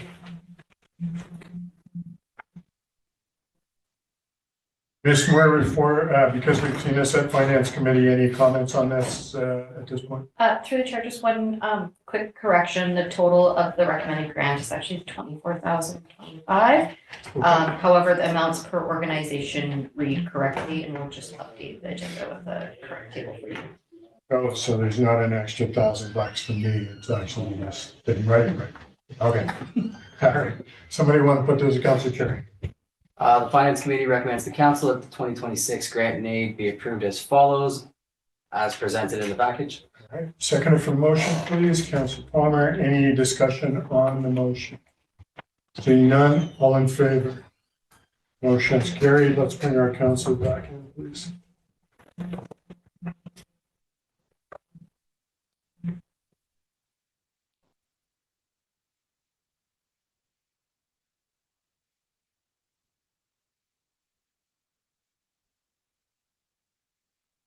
Welcome back, Councilor. Thank you. Item number 2, someone put that on, Councilor Palmer. I move that the additional transfer of $350,000 to the Transportation Infrastructure Reserve be approved. Seconder, Councilor Devlin, any discussion on this motion? Seeing none, all in favor? Opposed, motion's carried. Item number 3, Councilor Cherry. Finance Committee recommends to council that the additional transfer of $350,000 to the Arena Redevelopment Reserve be approved. Seconded for the motion, Councilor Lucas. Any discussion on this motion? All in favor? Motion's carried. Item number 4, Councilor Lucas. Finance Committee recommends the council that the additional transfer of the remaining annual surplus to the Financial Stabilization Reserve be approved. Seconded for the motion, please, Councilor Palmer. Any discussion on this motion? Seeing none, all in favor? Item number 5, Councilor Cherry. Finance Committee recommends to council that no further changes in the final tax distribution be applied after the 3% shift from Class 6 to Class 8. Seconded for the motion, Councilor Lucas. Any discussion on this motion? Seeing none, motion, all in favor? Motion's carried. Item number 6, Councilor Orlando. Sure, I'll read that out. I just wanted to register opposed to number 5. Okay, number 5, Councilor opposed, Ms. Delascelle. For the record, Councilor Orlando. Sure. Item number 6, that the Finance Committee recommends to council that any excess non-market change earned in 2026 is used towards unforeseen expenditures or transferred to reserves based on the final operating surplus of the year. Seconder for the motion, please, Councilor Devlin.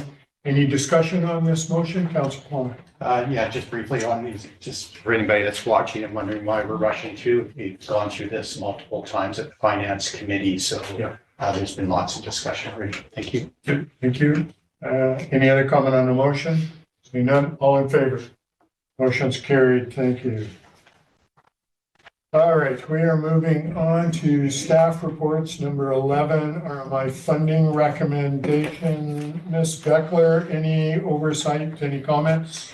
I just wanted to thank TIC and the province for stepping in and stepping up with a bunch of questions that I had on the RMI intake this year. Similar to CBT, we saw double the ask for the amount of funds available. So we had 198K and 95K available. So some tough decisions were made and some different decisions were made by the TIC this year. But in the process of doing so, we ensured that partners such as our friends with Revy Live and Luna and the Arts Council, that they had additional coverage from MRDT funds to make up for that shortfall. We went a little bit heavy on Indigenous programming, and with funds not available in programs like CBT Ready Grant in the past, we gave our friends at Paddle Sports a little bit of a boost this year. So available for questions if there are any. Any questions for Ms. Beckler? Mr. Parliament, you have a question? Well, Mr. Mayor, I'd like to acknowledge the work of Michelle on this file. I mentioned this at last week's meeting when we met with the Economic Development Commission.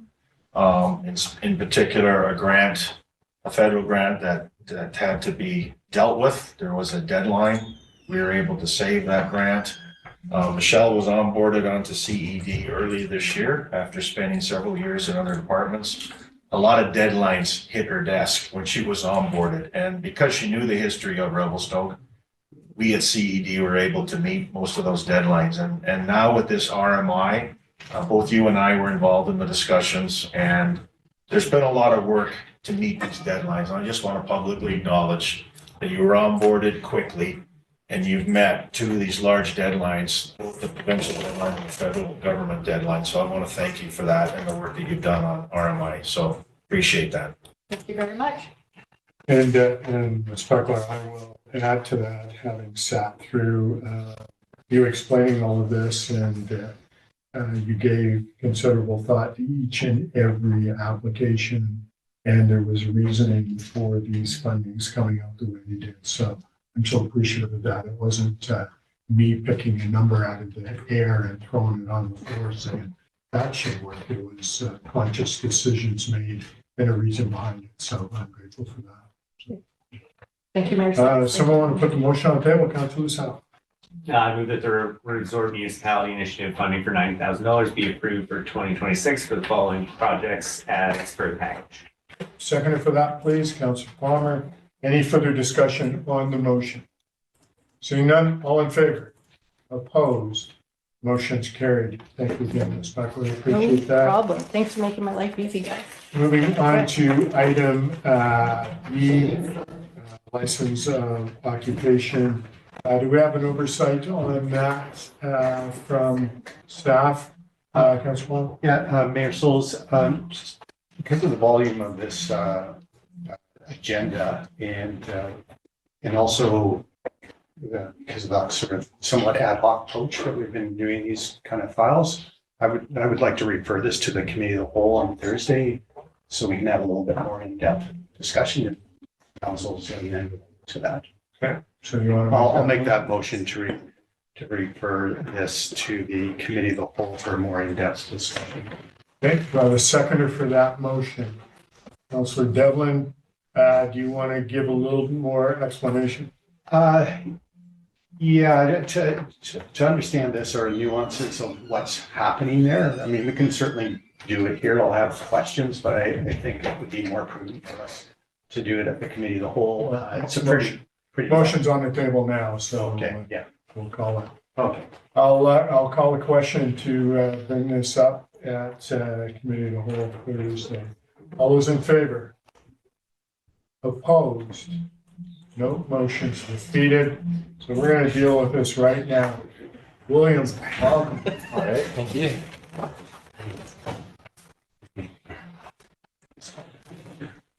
All right, good afternoon, Your Worship, Mayor Saltz, and members of the council. My name is William Clack, Engineer 2 with the City of Revelstoke Engineering Department. Today I'm presenting proposed license of occupation between V&G CESA Ltd. and the city for an area of 80.5 square meters. It's a paved portion of Bagby Road, right beside 1888 Big Eddy Road. It's the Big Eddy gas station. And the area will be used for 5 parking spaces adjacent to the Big Eddy gas station. A little bit of background. This area has been used by staff and customers for parking for quite some time without any sort of formal agreement in place. So this license would just put some clear terms in place, confirm the city has access and rights to the land, and set a fair annual fee for the private use of the city right-of-way. The license gives a time-limited right to use the defined area for 5 parking spaces. It does not give ownership of the land. The land is part of the municipal highway, so a license is needed to allow for that private use. My recommendation is that council authorize the issuance of a license of occupation for the 80.5 square meters portion of Bagby Road, adjacent to the 188 Big Eddy Road,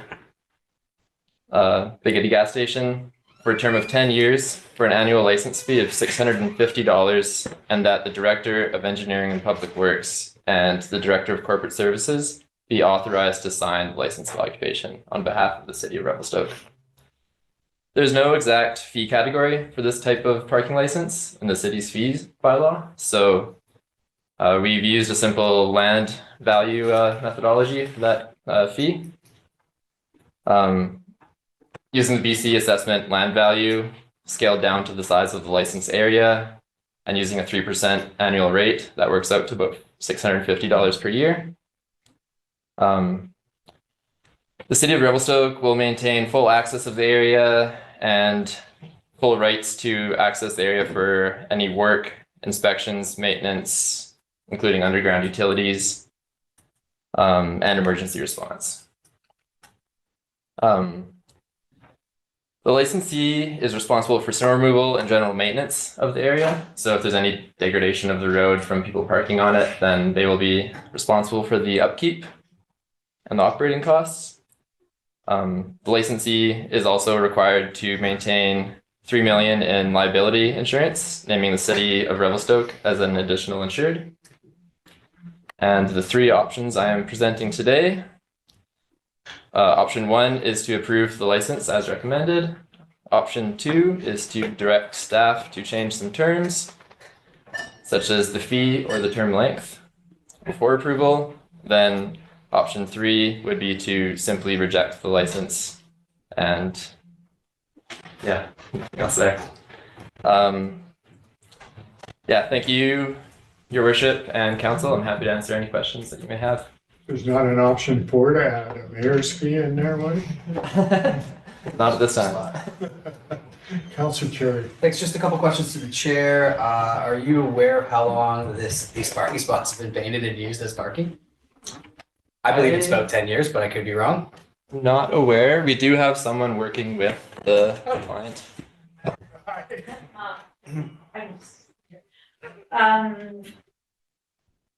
Prior to the most recent subdivision of that lot, so the lot that the Big Market sits on, that road was not assigned, so I don't have any documents on me, this is my first council meeting, wasn't expecting to say much. But the original lot was much larger, and when they subdivided the lot for the Big Market and the neighboring lots, the city asked for a road dedication to be assigned for Big Road. So it's possible that those spots were in use prior to that subdivision because it was the property owner's lot. It was only, and again, I don't have the dates for the subdivision plan on me, but it is possible that they were used prior, but it was compliant because it wasn't dedicated road at that time.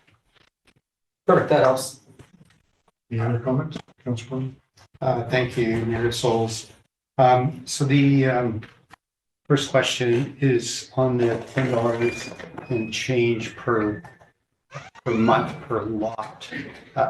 What was the methodology for determining that as the fair value? Sure. So, to get started, the BC Assessment Land Value site listed the lot that the Big Eddy gas station is located on as $289,800 just for that lot. And then that parcel area is obviously quite large compared to the parking area that we're talking about. So I scaled that down and so you base, if I may, just basing on basically the assessed value. Yeah, per square meter. Per square meter. Yeah. Okay. Yeah, so just divided it by the total square meters. That's good for that question. Sure. The other question, one thing that we haven't really been addressing that's in the old, or was a new OCP 5 years ago, I guess now, it's 5 years, is Big Eddy is we're supposed to be doing a study on the sewer, the capability of sewering that area. Is there, has that been assessed as to whether that might be used for a pump station or other utilities for the Big Eddy sewer system? Mr. Black? Thank you, Worship the Council Farmer. No, that area has not been assessed at this time. We have not a capital project yet to consider the Big Eddy sewer sanitary system for inclusion into the existing system or a separate system. Thank you. So I'll be, there's a motion on the table. Oh, it hasn't been put on. I'll wait until there's a motion on the table. Councilor Sim? Thanks, Mr. Souls. Question through to Director Black. I know last year there was an active transportation plan for the Big Eddy with allowing these parking spots. Does that affect any of the sidewalk line painting that we had planned for in the Big Eddy? Through your worship to Councilor Lucio, the proposed license of occupation for the Big Eddy Gas and Market is on the opposing side of the proposed multi-use paths on Big Eddy Road. So the Big Eddy, it would be on the south side of the road instead of in that area. And most of the other pathways in the concept plan for the Big Eddy would be class 2 or on street cycling pedestrian lanes. So it would be shared with autos because the volume of vehicles is so small relative to the size of the road. Okay, thank you. Councilor Cherry and Councilor Palmer. Thanks. Just a quick comment to council, because I get my gas here. I've been pulled aside by the applicant. I was told that these parking spaces are significantly older than what they look. They've been repainted a number of times, and they were a requirement for his building renovations previously. I don't know if there's any documentation of that, but I do tend to I don't believe the applicant is making this up. Yeah. I understand right now this is more of a housekeeping issue and we're trying to, fix up paperwork that we can't seem to find, maybe. Okay. Yeah. Councilor Collins? Just want to leave that there. Councilor Paul? Yeah, thank you, Mayor. So it's just a further question from a comment that was made regarding subdivision and road dedication. Is this the road is this on a road dedication that was required as a result of a subdivision? Mr. Simon?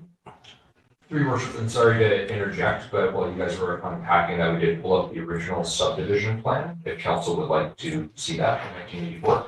Oh. Sounds very current. Thanks, Paul. While he's doing that, Mayor, so and that's kind of like this sort of more in-depth discussion, and we have big stuff. That's why I wanted to do that. And it's not that I'm opposed necessarily. It's our kind of ad hoc approach. There's other properties within Revelstoke. There's several other properties that have sort of historic encroachments, if you wish, and that's that's why we're diving down into a little bit more detail now. Yeah, so I believe this land would be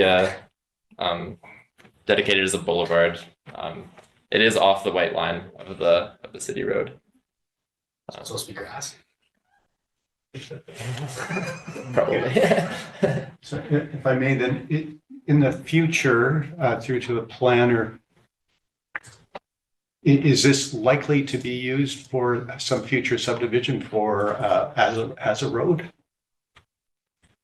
Or possibly? Through your worship, so this is the portion that's highlighted here of the road that was dedicated back in 1984. The Big Eddy Market was constructed in about 1966. So it's likely they were using that area as parking for quite some time.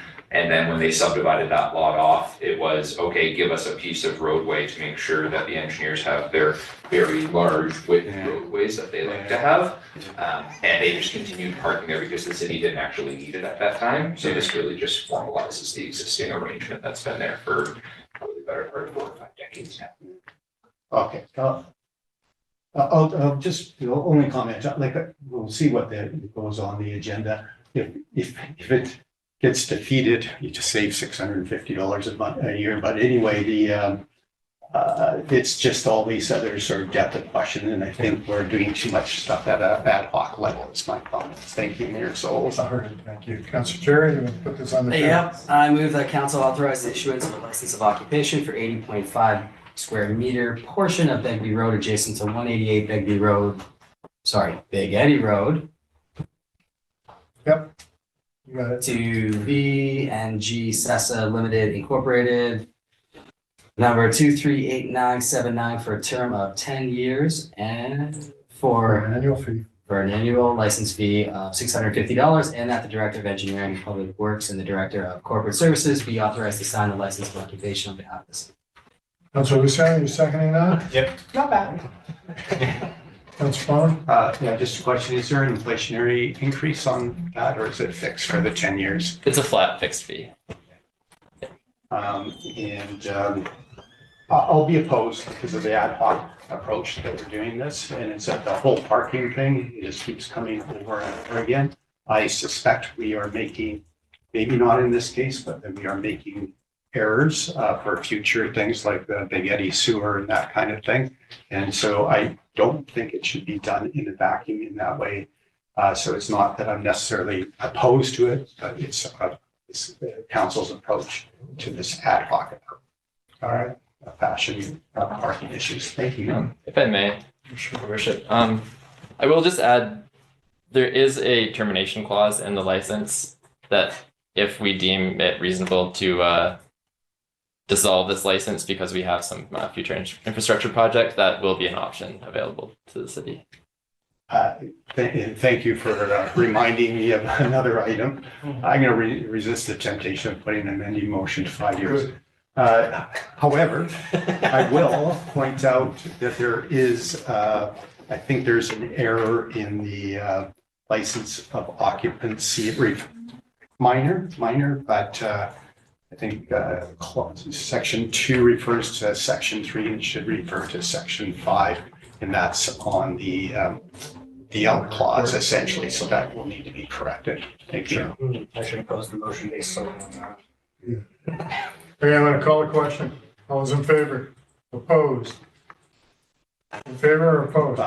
Okay, Councillor Palmer opposed, balance of council in favor. This motion passes. Thank you, William. I didn't give you the usual stuff that I would give Johnny and Jake. But get prepared for the next time, because I want to know what the ampersand sign stands for in B&G CESA. For and. You might not know that, so. All right, thank you for your time, William. Appreciate it. Thanks for bringing it forward. That's what the V and the G stand for. That's a better question. Those I know. Yeah. Vince and Grace. All right. Thank you, Your Worship. Thanks, Council. Thank you, and appreciate that. Moving on to Fire and Life Safety Inspection Program. Chief DeRosi. Councilor Palmer. Well, I was going to put the motion on the table. Okay. Do you want to give us an overview briefly, or do you want to give us the full meal deal and we have to charge you? I'll go for the no fee version. If council would like me to do a high level plain language overview, I'm happy to, or you've all read the report and I can speak to any questions and discuss any topic. Any questions? I'll put the motion on the table. I read it through. I move that council confirm the outcome target of 80% initial inspection coverage of tier 1 occupancies by December 31st, 2026, and that council endorses the proposed work plan tier 1 first, and that staff return within 60 days with a data-driven interim report confirming validated inventory measured productivity, progress to date, and updated forecast. And that if required, the report will present clearly costs non-suppression operating options to protect the inspection and capacity and maintain the timeline. Second for the motion, Councilor Lucille. Discussion? I'll speak to it. I was wanting to thank you for this. I think it doesn't go as far as I would like it, as per my further comments. However, I think you've done a really outstanding job of rising to the occasion and to the question and having a very reasonable approach to addressing the concerns on safety inspections. So I'd just like to thank you and your staff for that. Thanks. Councilor Cherry. Yeah, sorry guys. I was really hoping to get a presentation, but it's okay. I just want to make a couple comments through the chief or questions. Let's go with questions. Yeah. No, I'll just make a comment. I do hope that this can be done with staff, whether it be the use of captains or team that you already have, rather than it be subcontracted out to somebody else. That's a big one for me. Okay. Any comment? Through your worship, thank you for the comment. As the report does reflect, that the process should be quite doable within the existing staffing level and the operating budget. And at this point, I would agree. I'm not ready to throw the cash cannon at the issue. I think it's more of a process and a timeline. One of the questions, if I may, Your Worship, yes, why 80%? And so that would be a question that I would ask. And so we're in April 14th today, I think it is. So we're getting on in the year. And through the staffing, there's 115 working days for the particular staff member in the rest of the year. And so we're working to get that 80% of the approximately 169 properties that are in that high risk tier 1. That's achievable if we ensure that we protect that time. So it works out to approximately 1.1 inspections per day for the rest of the year. I could go for 100%. But historically, if you read back through the quarterlies and the annual reports, we've had about a 30% reinspection rate. And so I'm building that reinspection rate into what I believe that we can reasonably accomplish within the year. And so we may have some outstanding files that are simply reinspections or ongoing remediation to bring them up to compliance. So that would be that timeline, because that's what council asked for. Is clarity, some data-driven results, bring that back again in 60 days time, and with some measurables, because this is quite a large file. So bringing back, I've got 163 properties, and these are the names of all the business operators. It's just too much work for the short time period. So my next report will include, these are how many we've got. This is the inspection rate per day or per week, however that is. And an update on that projection for 80% by the end of the year within the working days that remain. Sorry for rambling. No, it's great. No, thanks. Can we tee you up for anything else you want? Sure. So I did go back and, through your worship, Councillor Cherry, I did go back and watch the YouTube a couple of times to make sure that I did address all of the questions that council did bring forward at the previous meeting. And so I've got a record of those, and I'm working through to address all of your concerns that were addressed at that meeting. You re-looked at a council meeting a couple times? Should get danger pay. Well, there is a transcript as well, but I had to go and make sure it was accurate. Anyway, I'm glad you said it rather than me. I'm gonna call the question. All those in favor? Opposed? Passed unanimously. Thank you, Chief. Appreciate that. We'll see you I'd like to in a couple take a 5-minute break right now just to use the washroom. We've been at this a bit and then we'll come back. So, Ms. Delasal, if you just like the committee, we're gonna take a short break. Certainly, one moment.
ready to get back at it. You're unmuted now. Yeah.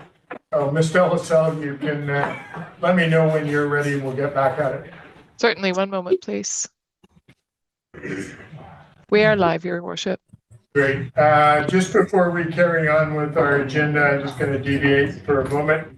While we have Fire Chief DeRossi in the room, I'm going to call him to the podium and to just let us know what's happened with our application for deputy fire chief. Councilor Gross. Your Worship, Council, thank you for the opportunity. So as you know, we posted for a deputy fire chief a couple of months ago. I thought I was getting demoted there for a second. So through the process, we received 29 applications from highly qualified applicants throughout the province of British Columbia, as well as Canada, as far as the East Coast as well, and northern shores as well. So through the process, we ended up with 5 finalists, very highly qualified, suitable for the job, met all the requirements that we were looking for. And of all of the interviews and reviewing all the cover letters and that, we selected a final candidate. And I'm happy to say that Daniel Skolnick has accepted the offer of appointment as Revelstoke's Deputy Fire Chief. He will start with us on June 1st, and we're looking forward to having him with us. So he brings 10 years of firefighting experience as the emergency response team from the MICA fire team. And as well, you will probably know, he was also a volunteer firefighter with Revelstoke in the past. Right. So he will be returning as our Deputy Fire Chief on June 1st. Very excited. Great. Thank you, Chief. I appreciate that knowledge. That's now public. Dan, if you're ever get to watch a council meeting from a distance, congratulations on behalf of this council. And thanks for joining our team. Appreciate it. Thank you, Chief. Thank you for the opportunity. Thank you. All right, Council, we're going to move on to planning PP 2026-026. And whose file is it? Johnny gets to do this one. Okay, so what can we do to you, Johnny, to make you feel more at home here? How about you explain what's on the table? Thank you. To your worship, staff is recommending the issuance of a Revelstoke Mountain Resort development permit for the interior and exterior alterations of a mixed-use building. The proposal encompasses 2 units on Building 1 of Sutton Place Hotel, Unit 1319 and Unit 1419. Unit 1319 is proposing to enclose its current balcony and extend an additional balcony attached to the unit. Unit 1419 is proposing to enclose its current balcony. Other minor alterations are also proposed to both units. I'm open to answer any questions through the chair of the council. So this basically is with the proposal ahead of us, they're going to enclose, add, making 2 units into one, are they, or 2 separate units, or? To your worship, the plan right now is there's 2 units in the Sutton Hotel, 1319 and 1419. They're both separate. Currently, they're going to be, with this application, they're proposing to increase the usable floor space by enclosing their balconies into livable space. And then 1319 is extending their balcony, while 1419 is not extending their balcony. Okay, great. Appreciate that. Any Councilor Cherry, you have a question? Thanks. Just to the chair, are these privately owned or is this an RMR application? I was looking at the names on it and. Privately owned, are they not? Through the chair to Councilor Cherry, it is owned by RMR and it's also a strata lot as well. So we have to get strata approval and resort approval, which we both got for this application. Okay, and then just a quick question. Is this only coming to council because it's RMR, where this would usually be delegated to staff for? Through the chair to Councilor Cherry, that is correct. Normally a permit as such would be delegated, but as it is in the RMR DPA, most of these development permits have to go through council. Understood. Thank you. Someone want to put the motion on the table for me, please, Councilor Lisa? I move that the development permit DP 2025-026 be issued for the interior and exterior alterations of a mixed-use building in the Revelstoke Mountain Resort Development Permit Area at 1319 and 1419-2950 Camosi Road. Rest of the brackets. Good for you. I can read. Councilor Palmer, you seconding that? All right, any further discussion on the motion? I will call a question. All those in favor? Opposed? Motion's carried unanimously. Thank you, Ms. Carlock. I appreciate your work on this. The only question I have is, I understand your parents may be watching this. And so where did you get your haircut at? And how come the siding on the outside of this building is this color? To your worship, yes, my parents are watching, and my girlfriend as well. Awesome. I'm assuming you got that from my director, Mr. Simon.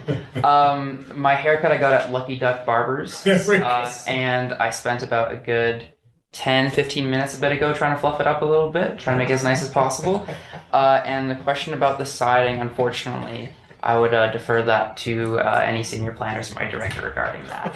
Oh, you are doing well. Congratulations and thanks for your input. Appreciate it. Thank Thanks, you. Johnny. Thank you. Awesome. I got 2 more items. All right, we're going to move on to item E. I am going to make a motion to defer this motion to April 28th.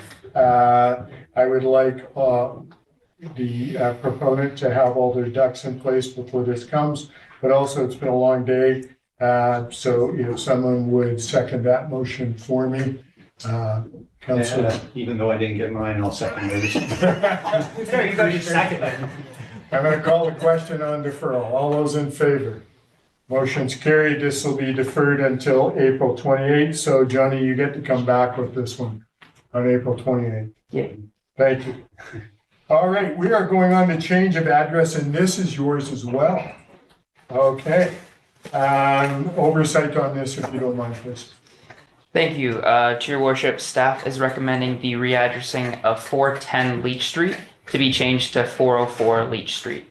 This staff-driven recommendation has been put forth as a neighboring property is creating a new infill lot through subdivision file sub 2024-021, and there's not enough numerical spacing between addresses on Leach Street. So by going back from a 410 number back to 404, there's no numbers in between that we need to be cognizant of, like 406 or 408 or anything like that. It's just going to affect this property and none further down the street. Is that correct? To your worship, that is correct. The plan is to, what currently is 412 Leach Street, which is going through the subdivision process, is going into parcels 412 Leach Street and 408 Leach Street respectively. And then what is currently 410 Leach Street, which is beside it, will be addressed to 404 Leach Street. No other properties will be affected. But where's 406? The magic question. Ask it. Where's 406? Through the chair, where's 406? Through the chair to Councillor Devlin, 406 was considered as well, however, due to spacing and for the potential increase of not only other subdivisions on Leach Street or the addition of fourplexes or duplexes, staff decided that we would go with 404 rather than 406. Great, thank you. Councilwoman. Just speak through the chair, just because mom's watching. So numbers, especially fours, and numbers like that have cultural significance. I'm just wondering if staff did a in-depth cultural sensitivity analysis on them. I'll rescind my question. Thank you. Someone want to put the motion. Councilor. I will move that 410 Leach Street be readdressed as 404 Leach Street. Somebody second, Councilor themselves. Any further discussion on the motion? Councilor Cherry. Just questioning a readdressing policy. Who pays for the change? Through the chair to Councillor Cherry, the payment will be done by the homeowner. The homeowner will have to pay for it. So the homeowner, sorry if I can. So the homeowner has to pay for the change from something that they were affected by development from another developer? Nope, their own development. Oh, well, that makes sense. No further questions? Not like the address changes in my neighborhood over the last 30 years where they changed my address 3 times, not affecting me. Yeah, so. Did you know you can change the policy? Yeah, I know, I heard that rumor. Anyway. Through the chair to Councillor Cherry, and to your worship, just to clarify, the property that's being subdivided right now is 412 Leach Street, and the property being affected is a separate entity that is being affected by the subdivision. Okay, all right, thank you for that. So it's not them. That is correct. Well, we should be. That is correct. Changing that policy to reflect. So that Councilor Cherry pays for these address. I'm gonna call the question. All those in favor? Motion's carried. Thank you, John. I appreciate it. All right, we are gonna go on to item 9, non-market housing and land disposition. This is a planning file. So, Mr. Simon, you're prepared to lead the conversation on this and a presentation, or how do you want to go?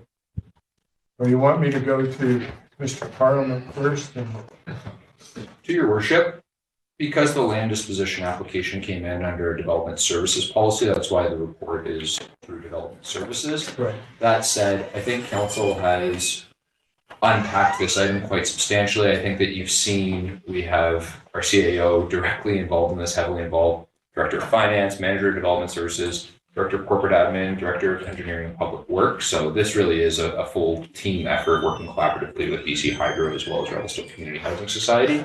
The way I can give a high level overview of the report, but again, I think it's probably better to let council really take the lead of the time and unpack the conversation and ask questions of staff and the proponent as they deem appropriate. Staff have structured this report in such a way that we have provided 2 options for council. One would be for council to support the land disposition, stage 1, in accordance with the DS-26 land disposition policy. This would entail a non-binding letter of intent provided by council to dispose of the city land for the purposes of 2 modular buildings comprised of 108 total dwelling units for the purposes of BC Hydro workforce housing. We would then, if council is supportive of that, move into stage 2 and stage 3 of the land disposition policy, which entails actually executing the lease agreement, getting development permits issued on the lands, getting costs finalized, and then finally financing, at which point we can do a full lease disposition. Staff do note that if council wants to go with that option, we would recommend a housing agreement bylaw be adopted or affordability measures for post BC Hydro use be embedded directly into any lease disposition on the lands. The main reason behind that is not only to give council and the community certainty of how affordable these units will be when it does come time to translate them to community use, but also particularly for the BC Builds financing component, so that BC Builds has a good idea of what the rent rates would be in these units post BC Hydro use so that they can underwrite appropriately. The second option would essentially be to explore new construction on the lands. So we'd have to bring in a private sector builder. What that looks like in terms of long-term ownership of the buildings would still remain to be seen. But I think as council has seen, there is certainly an opportunity for this project to be supported financially. And with the numbers, it could be supported with new construction or through the Fort Modular. The key item, in my opinion, for council to really consider with this is new construction will take longer, which means some of the funds that could be available that could be reinvested back into housing associated with new construction would be less because Hydro only needs the units for 10 years. That clock starts ticking sometime in 2027. If we're not ready until 2028, then we've lost a year of that revenue. The Fort Modular proposal certainly could potentially meet the timelines prescribed by BC Hydro. So you could get the full 10-year allowance of having those tenants in the building. The staff report does include items that council should consider if they do go with option 1. And if we go with option 2, then we would essentially be immediately proceeding for a request for proposal to see what the private sector would be able to deliver for new construction on Oscar Street lands.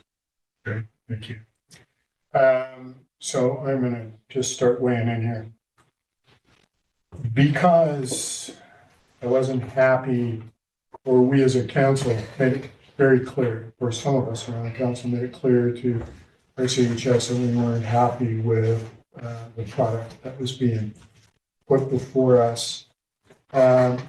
Staff went out of the way to see if there's another option. And Councillor Palmer, you alluded to the fact that staff have done a lot of work on this. And you're right, they have. There are, so I'm going to go back. Before this was finalized, where RCHS went down one path with Fort Modular, there was an RFP put out, and then BC Housing offered their little carrot, dangled that out, and because of expediency or whatever, RCHS went after that, and the RFP was pulled. I don't know whether it was ever completed, but it was pulled. I've asked for some comparisons on what was presented at the RFP, and we didn't get that sort of thing.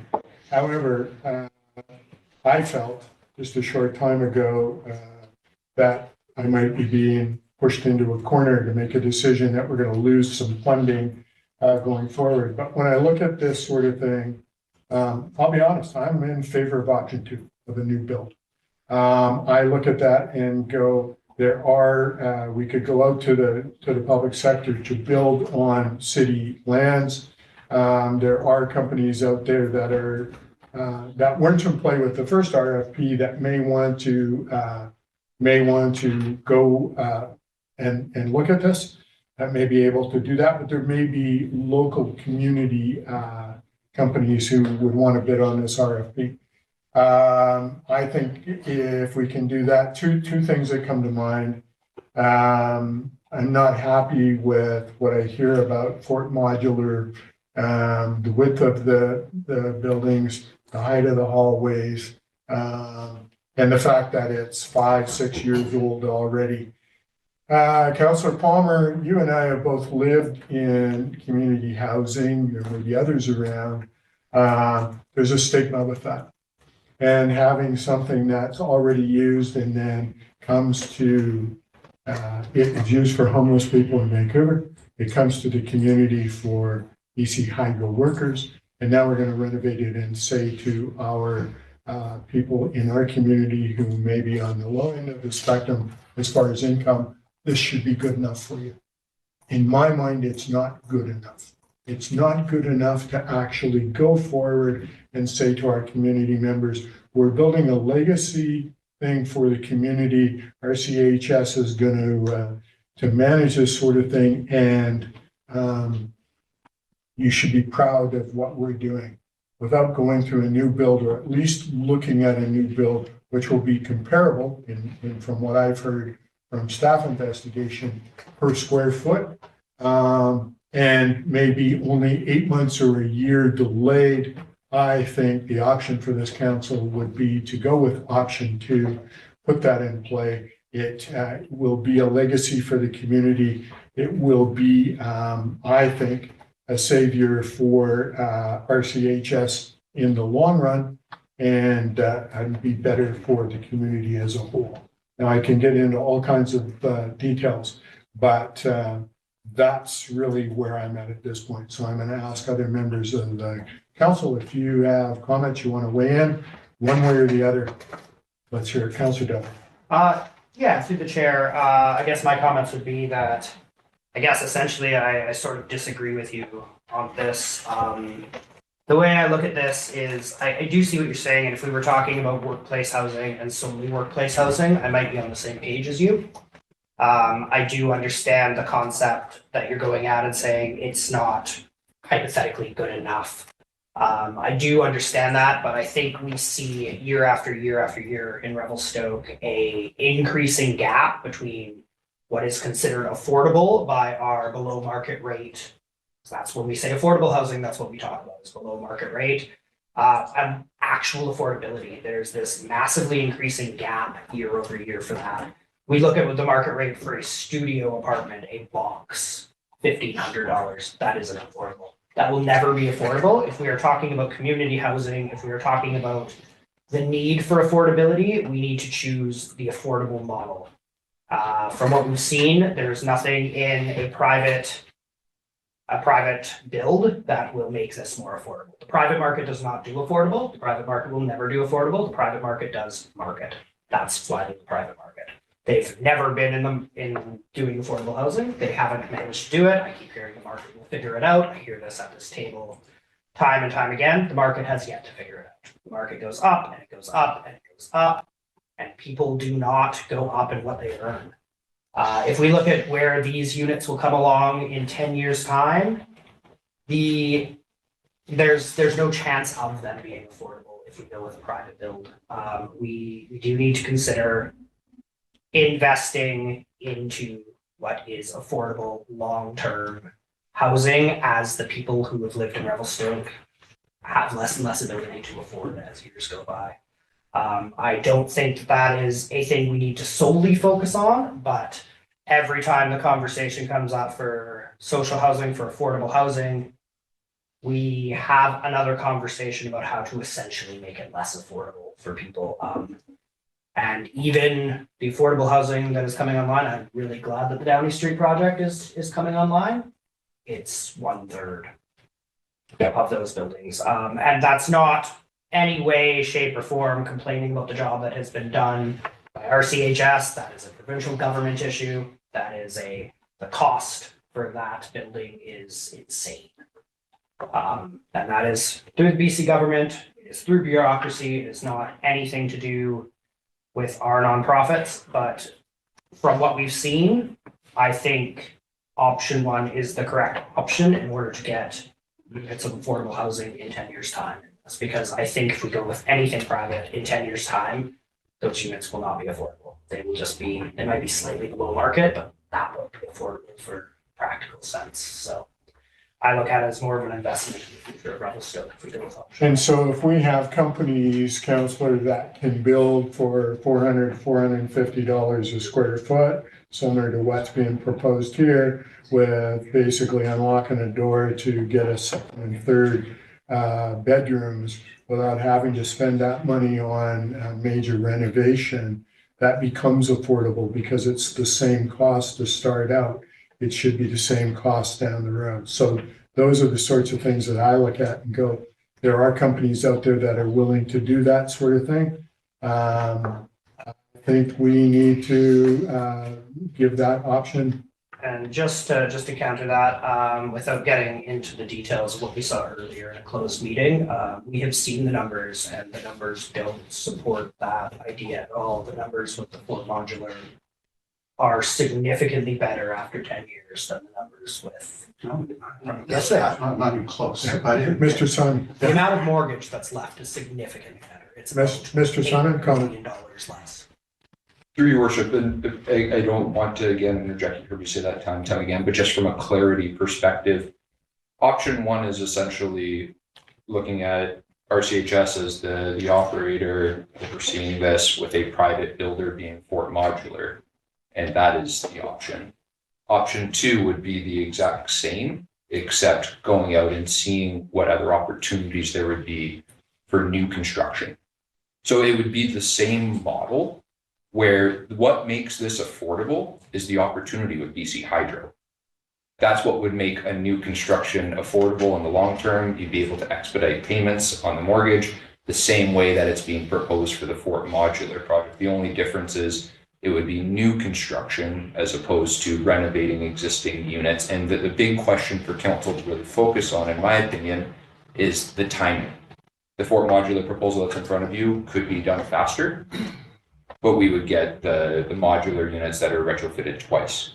If we go the option two route, it might take longer, which means maybe hydro's in there for 9 years instead of 10 years, but the same affordability approximately, minus whatever that delta is between 9 years and 10 years or 8 years and 10 years, can be provided. So just to be abundantly clear, the potential for these units to be affordable is not tied to the Fort Modular proposal. It is tied to the BC Housing financing arrangement for them to be tenants in the building for the first 10 years. That is the crux. BC Hydro. Sorry, BC Hydro. Too much BCH. Yeah. That is the crux of what makes this an affordable housing opportunity for the community. I get up to council on which option they want to go, but that has to be abundantly clear. It is BC Hydro's tenants. We were given a spreadsheet that shows differently. We were given a spreadsheet that very clearly shows numbers after 10 years with a mortgage remaining, and one of those is a significantly better mortgage to pay down in terms of rent after those 10 years. It is theoretically possible that the other options would pencil out that way once we have proposals on the table, but we don't. Ms. Moore, you had your hand up. Through the chair, I'll just clarify as vaguely as I can, given that this is from a closed meeting. The different columns in there, the proposal from Fort Modular had a different amortization period because of me just mirroring what they proposed, which I believe is possibly in this package publicly. The other numbers had a different amortization period and a different surplus at the end of the year that is subject to council's discretion on what they do with that leftover amount. So it's not quite apples to apples. It is a bit of apples to oranges of what you're looking at. And should we want to dive into that further later on in this meeting, I'll leave that with council. Councilor Cherry, you're looking at me like you want to lean. I'm looking at this and going, I'm seeing apples for apples or fairly close with new construction. Because as Mr. Simon said, it's because of BC Hydro's ability to pay extra on their monthly rent is where that money will make it affordable in the long run. So it's, do we want to go with new construction or do we want to go with what's been proposed? Now, I know there's a lot of work that's been there proposed. We need to plan and come up with one of these two options. And I'd hate to see this to go like nobody can agree on anything and it just falls by the wayside and we've lost that opportunity with BC Hydro. Then it's gone. What's going to happen? They're going to be living in our community, couch surfing or in hotels. Councilor Farmer, did you have?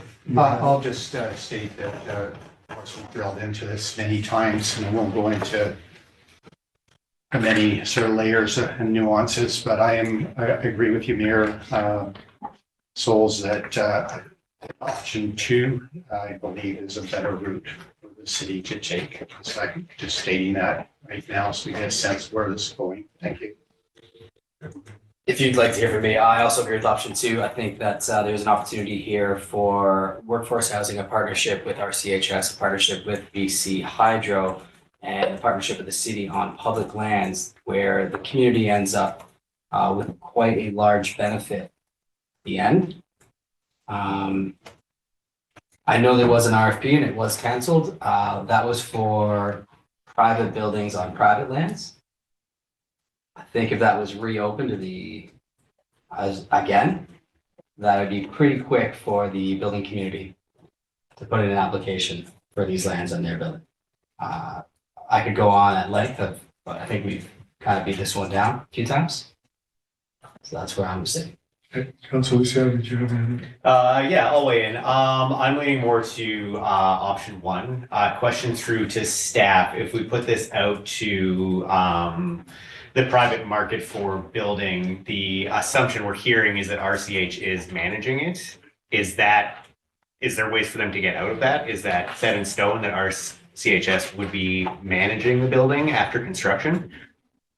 Through your worship, Councilor Lucio, it would be in the interest of the housing society to manage this. And even the way it would be structured in terms of who owns the asset after, you could bring in a private sector builder and just build the units and then the mortgage is paid off as a result of the rent that comes in, and then the asset could still be owned by the city and RCHS. Like there's a lot of ways that you can structure this as opposed to the proposal that's before us, which is PC housing units that are donated. There's a lot of different mechanisms that you can structure this under to ensure that it's still community housing in the end and provides that long-term affordability. And I just want to make really, really clear again, the crux of what makes this affordable is BC Hydro as tenants. The numbers that council has seen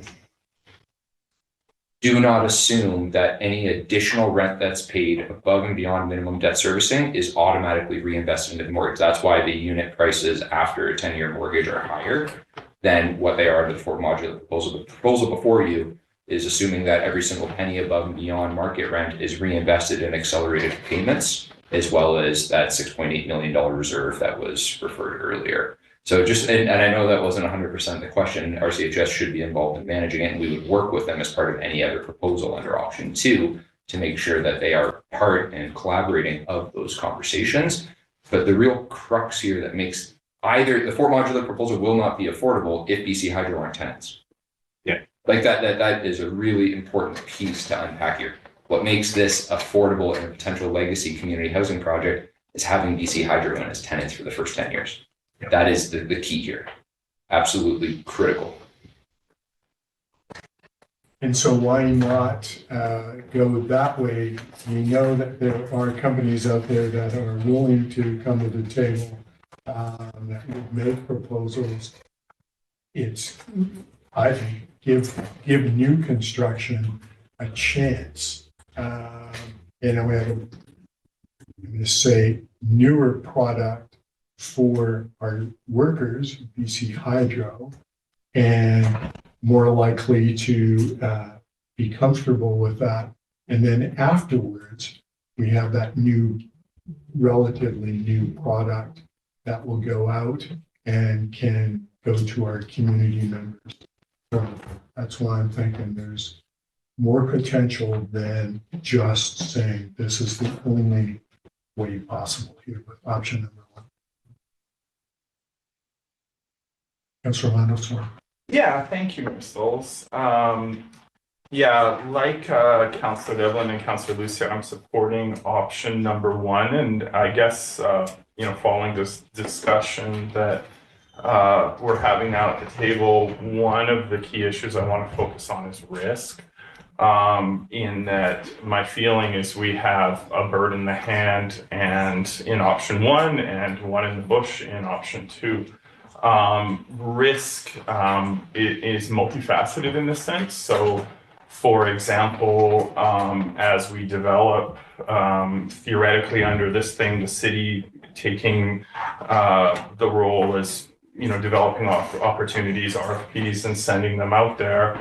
If there are, for example, down that pathway, cost overruns in construction, who bears that?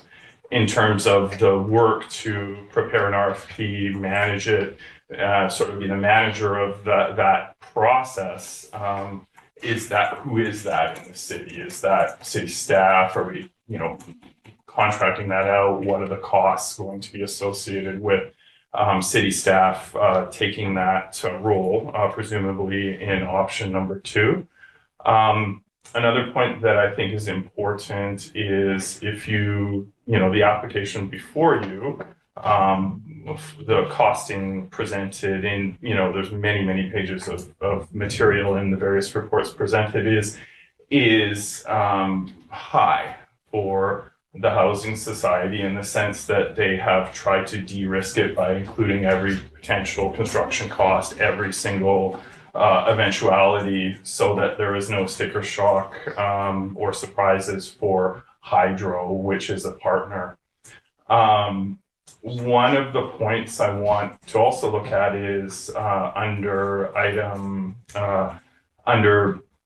the idea of pursuing option 2 for a private market development is that Colliers did already do an open-ended RFP, but we're not able to find anything suitable to Hydro. So that process has come through already, and there's risk associated with re-engaging that again in terms of if there are multiple partners, if there are, RCHS, the city, and BC Hydro re-engaging in a new direction, are we able to bring all of those parties together in a way that is viable, including the viability that is added to operations cost for RCHS through the social impact considerations that BC Hydro discussed earlier.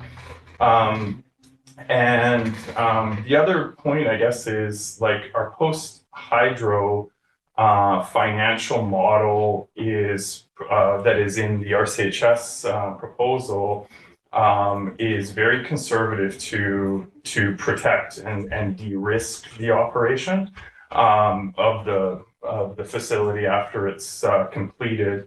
And all of those questions, those multiple parties and whatnot, having to agree, having to change direction, and are they able to come to the table? Will they come to the table? Is really a question mark for me at this point, given the fact, and on my last point, given the consideration that Mayor Sauls raised earlier in terms of that 10-year window, and Director Simon was just mentioning it earlier, in that is a hard parameter put down by Hydro. This is when they're going to be building, this is when they need it. If we push further into that timeline, that is not something that Revelstoke Community Housing Society is saying, that's going to, eat up 10 or 20% if we're, a year or two into that timeline before we can complete that. That is coming from Hydro, and just in terms of what their needs are. So I want to be careful that that interpretation is something that exists in terms of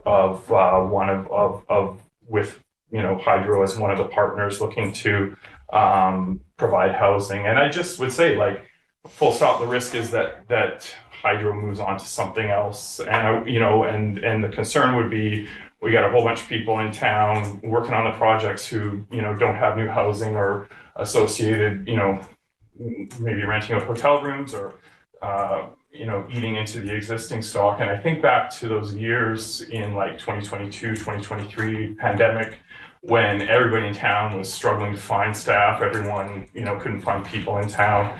That is the social concern that's going to lead to increased rents and everything. And so my feeling is that through option one, and let's be clear, we're discussing a stage one land disposition. So there's multiple stages. Normally we wouldn't have as much comprehensive information as is before us, but I think the applicants have put a lot of effort to explain this clearly. A stage one request is one of many in which we can get further clarity on any outstanding questions that are out there. But my concern, and really is the risk, is that 2 years from now or 3 years from now, we don't have this opportunity. Hydro moves on, from this, and we are not able to take advantage of that capitalization that makes this viable and provides the housing that we need. So I would, just really encourage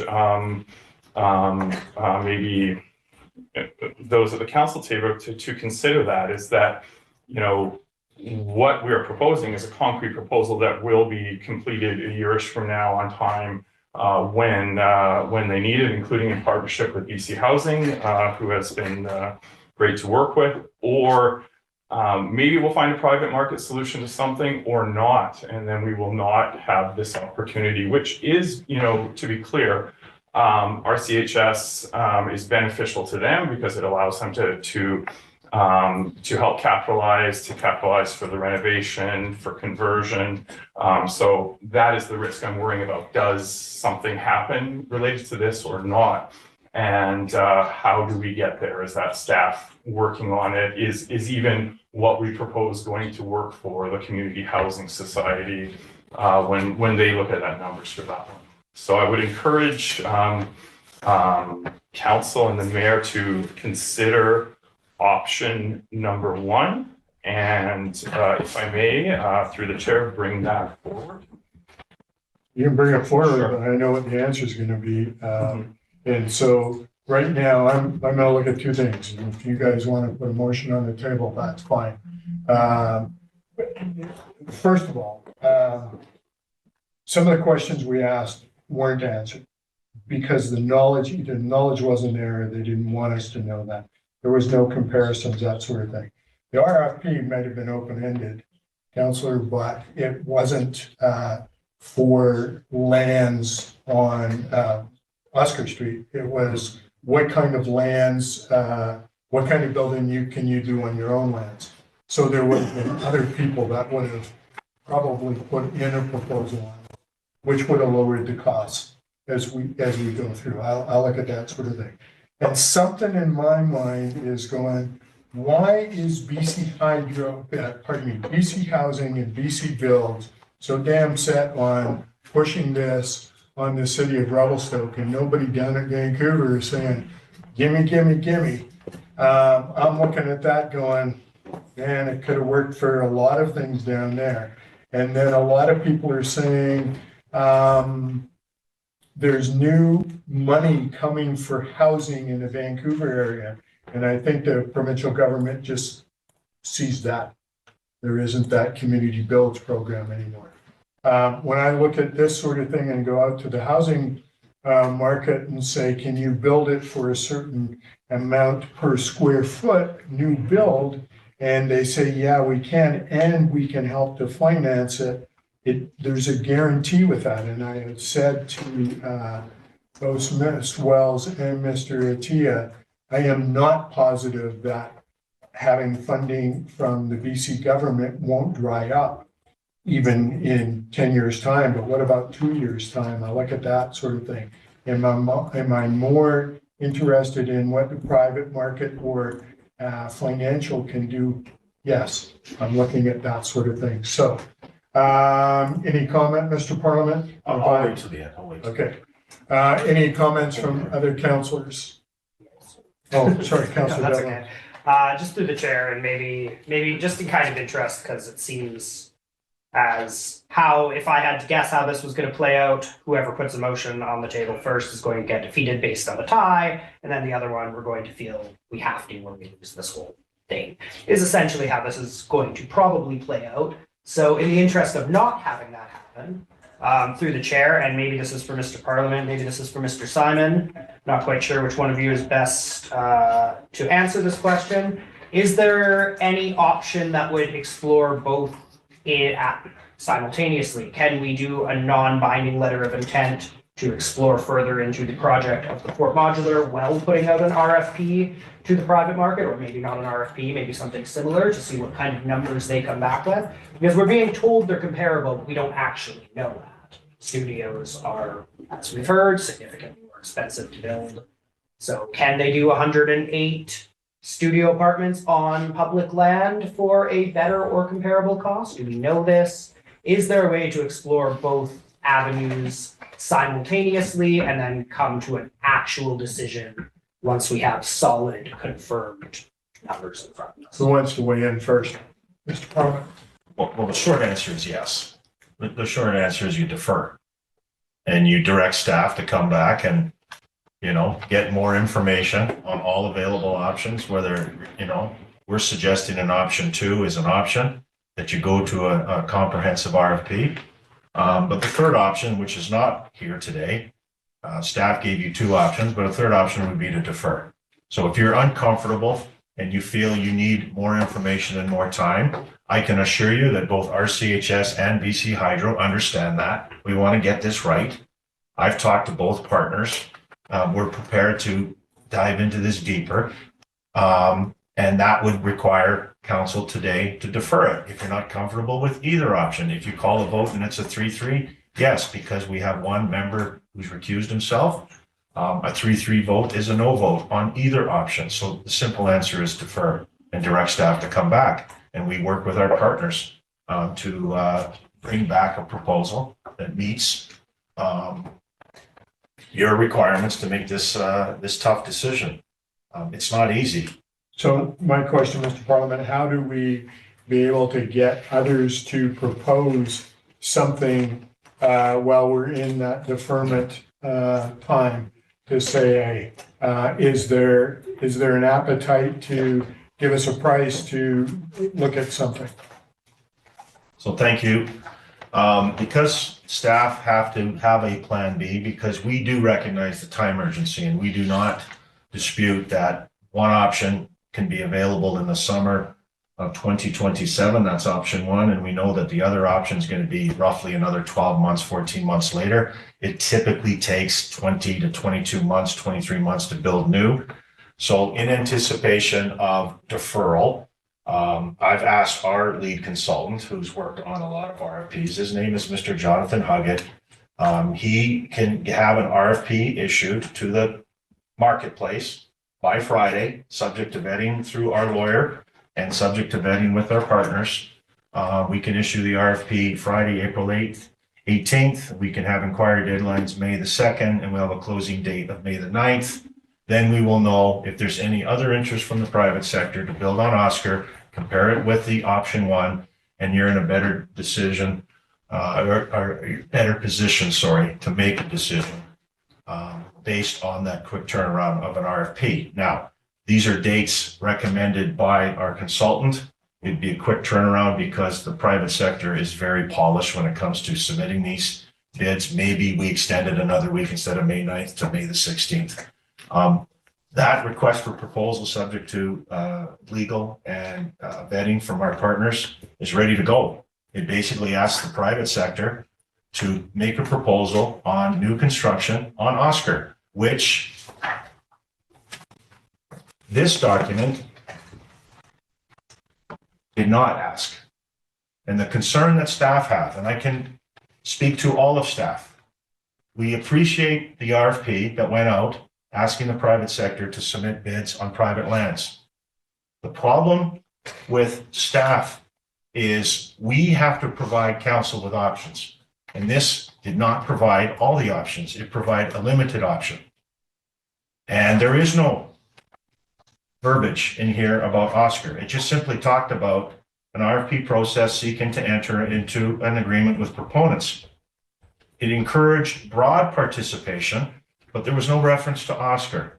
And when it was canceled and pivoted to Oscar, we feel at the staff level, it limits council with options. It did not explore all options because it only talked about private lands. It's really got nothing to do with Fort Modular. I'm sure they have great product. It really has nothing to do with any potential future developer. It just limited council with its options. It only talked about one path. So option 2 is saying defer, get out to the marketplace, let's complete that task, and let's compare everything in front of us. We're not killing the Fort Modular option. We just want to compare it to any private sector submission. Yes, we've been told by our partner, RCHS, that they have gone down that path on new construction, and they've talked to developers, and they're saying it's going to cost way more than what Fort Modular is proposing. But council hasn't seen that. It's anecdotal. Council needs to see that, and that's why option 2 is on the table. And I want to reiterate, it is not staff's opinion that one is better than the other. We're just limiting options, that's all. We're not questioning the Fort Modular product. They've already pitched their proposal. I'm sure they provide good renovations, but we just limited in the options because the first RFP did not include Oscar. That's all. Thank you. Okay, so how do we go through this, Councilor Plummer? Yeah, thank you, Mayor Souls. So typically the council representative will be putting the motion forward. We're kind of chasing our tail here right now. It seemed to me that Councilor Orlando was wanting to put that through, see where that goes. If it's successful, it's successful. If it's defeated, probably somebody will, as Councilor Devlin pointed out, will put option 2. We'll see if that goes through. If it gets defeated, then it goes back to staff, to the drawing board. But I would suggest that Councilor Orlando forward the motion as the council representative. Okay. Councilor, yeah, Mayor Souls, just happy to do that, but just before I do, I want to ensure that any questions you have, Mayor Souls, are answered, because earlier you mentioned that you didn't have answers to specific questions. The applicants and lots of staff that are associated with this particular project are here.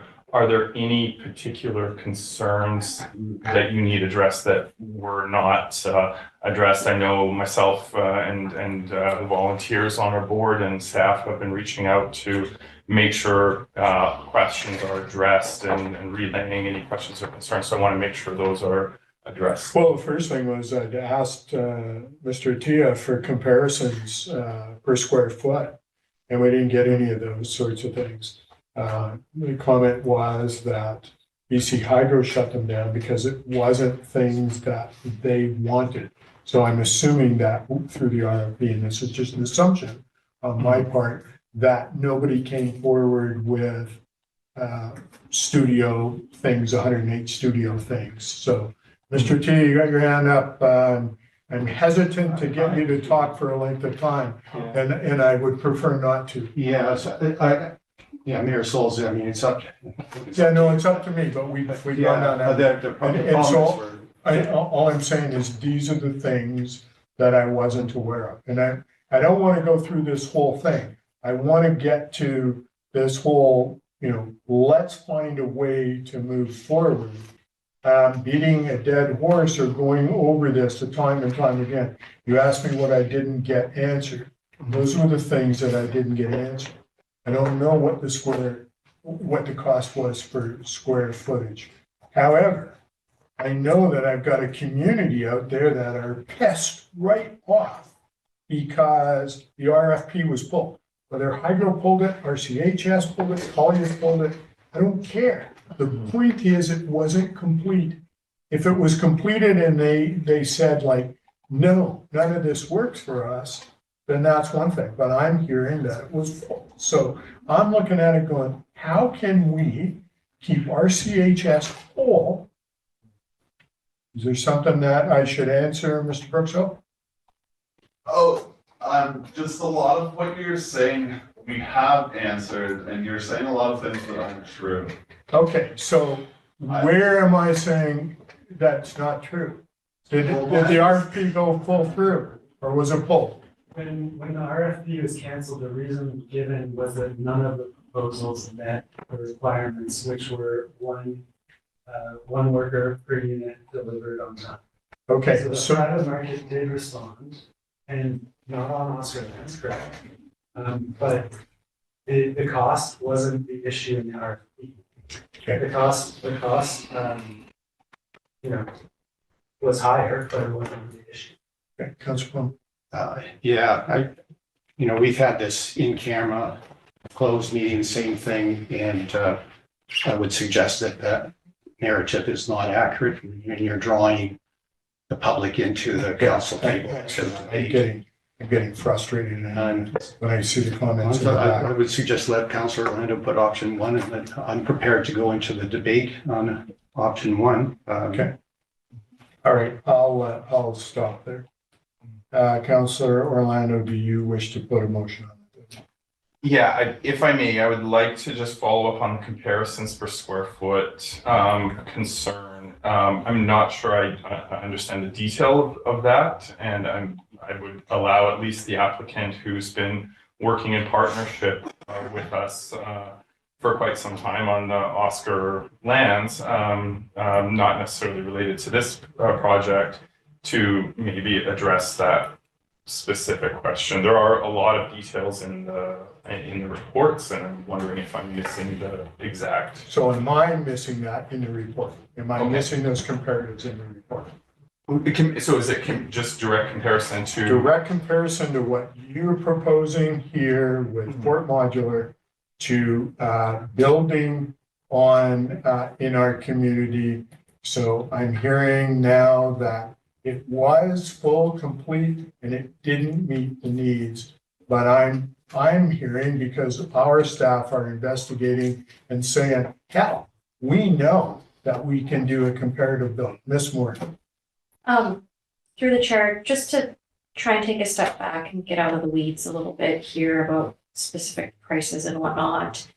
What I'd like to reiterate is that it is not necessarily the timeline of 1 year difference or the Fort Modular proposal that is making this financially viable. It is BC Hydro coming to the table as our partner that is making this financially viable.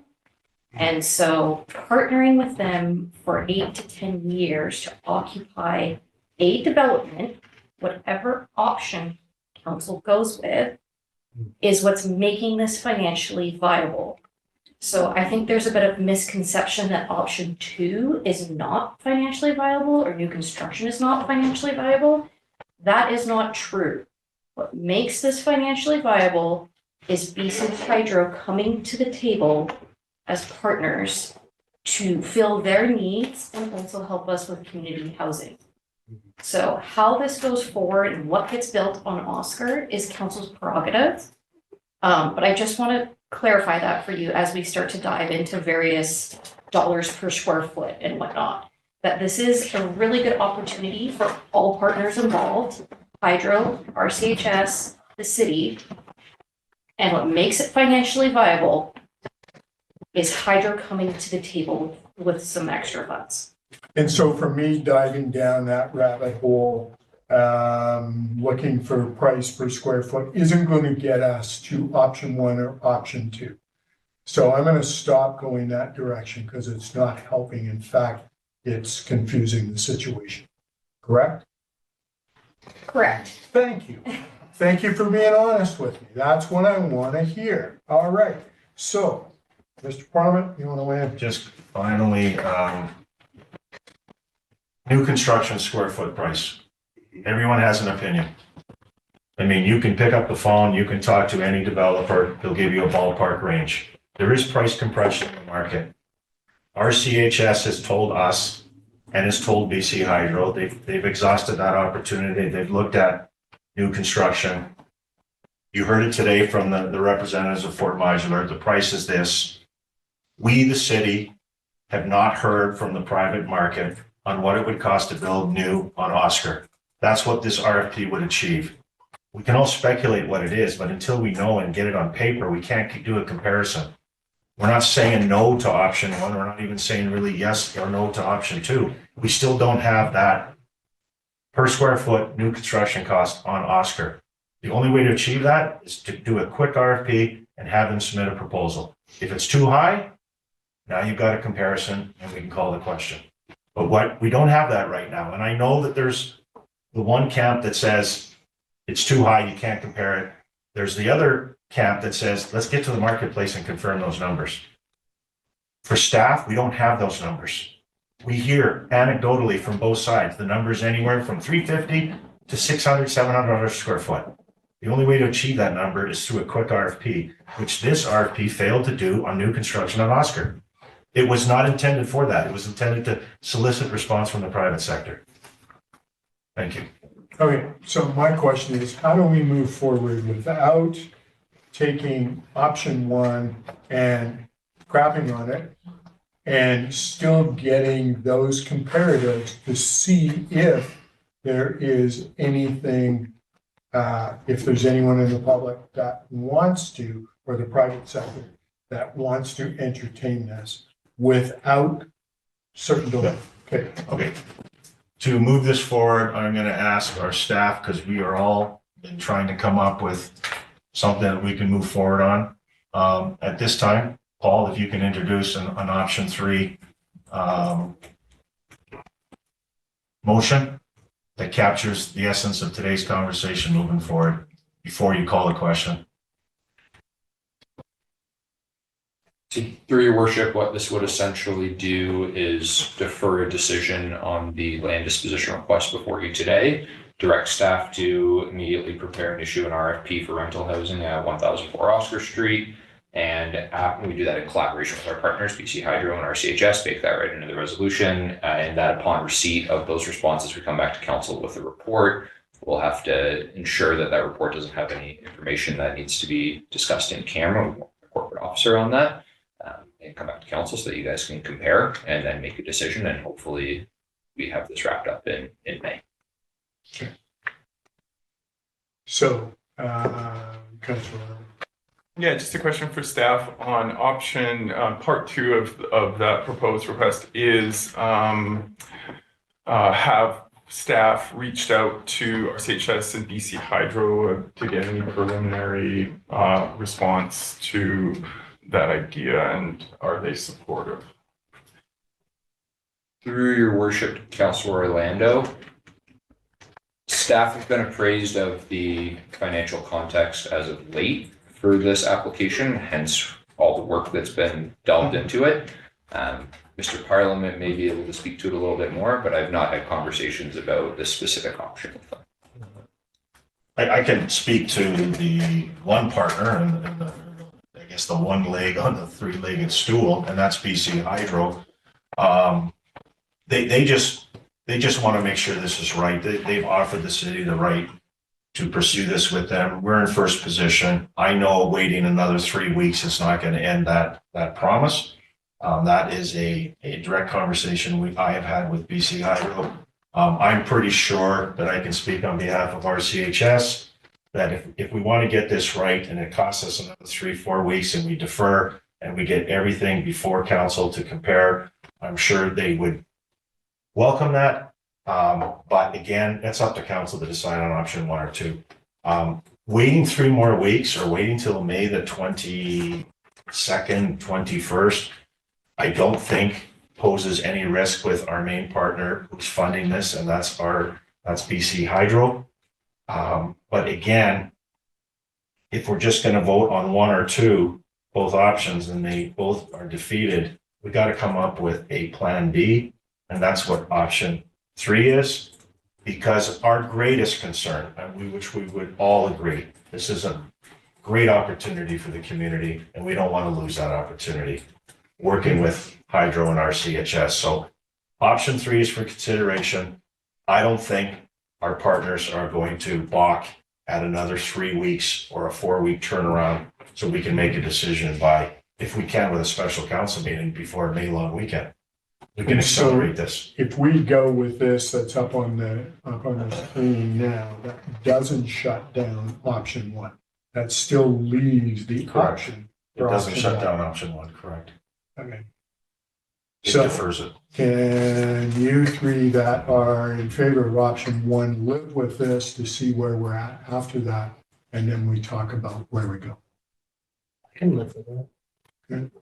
I'm not asking staff or members of the public, I'm asking my council. Thank you. Councilor Lucio. Yeah, I think for a better informed decision for us to make, I think this is the path. Okay, Councilor Lano. Yeah, I mean, and I do want to point out the risk side of not getting anything through what we worked on here before, and I think that's a real thing. The other thing is the timeline, that we're trying to get this done in time for on Hydro's schedule. So that is key for us. So if it's the next, is it, do you anticipate the next meeting or 2 meetings from now? And we're not missing a week in there. Because again, when we're talking that 10-year time frame, that's another month of missed revenue at the other end for. Well, we're talking about 5 weeks down the road when I look at the calendar, because we're April 14th, we're talking May 21st, 22nd, somewhere there. So that's 5 weeks down. Yeah. Go ahead. If you go with option 3, by Friday, we vet this through legal and our partners. We issue the RFP, shoot for a May 9th closing deadline. That comes back before council special, before May long weekend. If we extend it to May 16th, it still meets that deadline. It might be the end of May, but I'm shooting for, actually, because of Councilor Orlando's point and our CHS point, it is about timing. We can be aggressive on this. The marketplace is ready to respond, and we may only have 2 or 3 responses, but that's enough to bring you back at the table after May the 9th to consider all options and call the question. I'm comfortable with that, and that's based on our consultant and our lawyer and working with our partners. We can turn this around very, very quick. It won't take long. Your worship, can I speak first, just for a suggestion, just to help expedite? I think what you're proposing makes sense. So this is fair, but just recognize there's a bias. There's a bias. I'm aware. And so I see what he says first. Can we have the other contractors in this town to have the same privilege? Everyone that has a bid on the table, yes. Which is 0. No, actually, that's not Mayor Souls. Go ahead. There is principles of fairness here. And so I will not have any conversation. Let's leave it at that. Thank you. All right. Thank you. I'm not going to entertain any conversation. And Councilor Palmer does have a point. Councilor Orlando, you were going to speak?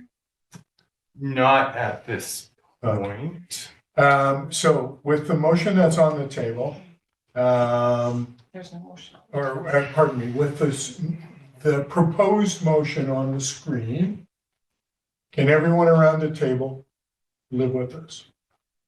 Councilor Cherry, comment. I think you should just call the question, have somebody put this on the table and call the question. Oh yeah, I'm gonna put it on the table. That the land disposition request received February 23rd, 2026 to locate 108 dwelling units within 2 existing multi-unit dwellings, modular buildings located at 1004 Oscar Street be deferred. Number 2, that staff, are we doing this all at one time? Separate, please. One, okay. So is there a seconder for that motion that I just put on the table? Councilor Devlin. Any further discussion on the motion that's on the table? Councilor Lando. Can we add an addition to the specific meeting date? We will, once we go down just a little bit further. Do we need to do that here? It should have a date.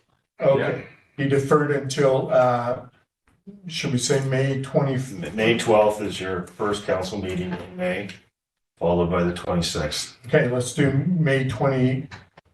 Can we do it, call a special council meeting if I want? Good, yes. Let's do, what's the 21st? What day is May it? 19th is a Tuesday, Monday's a holiday. Okay, Just let's put go on or before May 26th. on or before May 26th. Thank you. Appreciate that.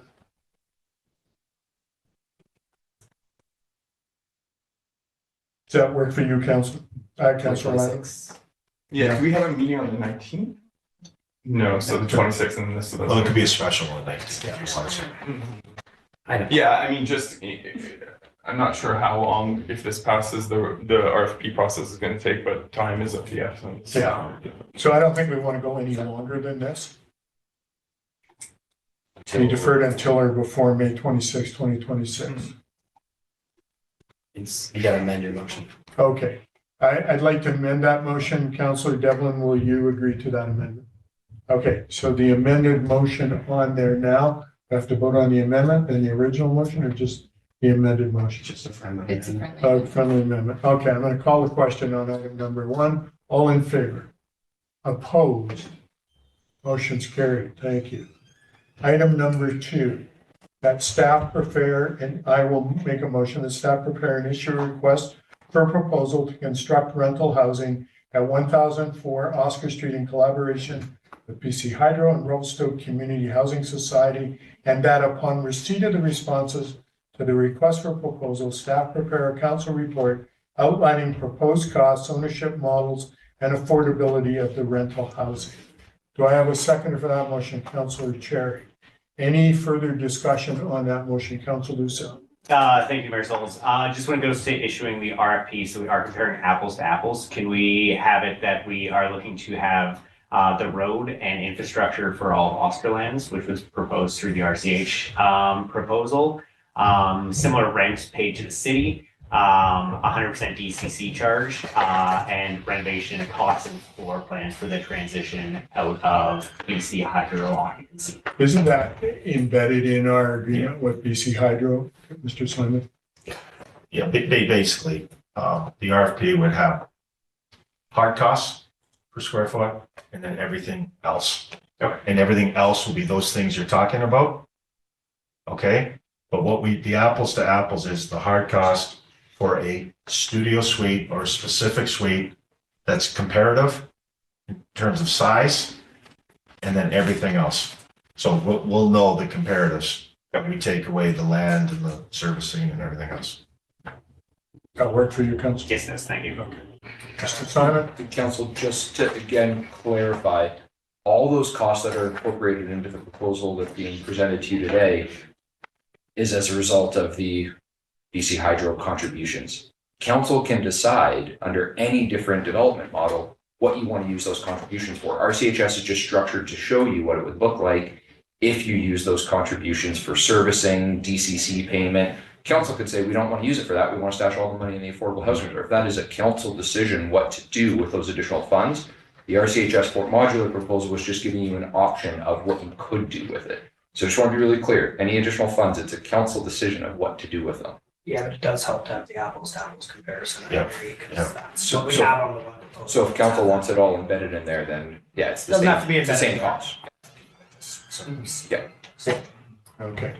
Any other comments on the motion on the table, Councillor Lano? Yeah, I'm just seeking some understanding through the chair from staff about that collaboration with BC Hydro and Revelstoke Community Housing Society in terms of, for example, Hydro has a lot of criteria that they would like to see that they would have liked to see in the original RFP. How are we collaborating with them to prepare an RFP that is going to be mindful of their considerations, the details that are important to them, whatnot? So how is that going to Mr. Parma? be coordinated? Yeah, great question. Again, this is ready to go and it's going to be fine tuned. It's being fine tuned as we speak. It has to be vetted by our lawyers and our partners. This will not go out until I've got approval from both RCHS and BC Hydro. Okay, that's critical. And I believe the consultant that we've retained to do a lot of this work has over 40 years experience in doing this. He's fully aware of the time crunch. I have to make sure that our partners are okay that this, when it's issued, that it's fair and open and transparent. So that's all I can say.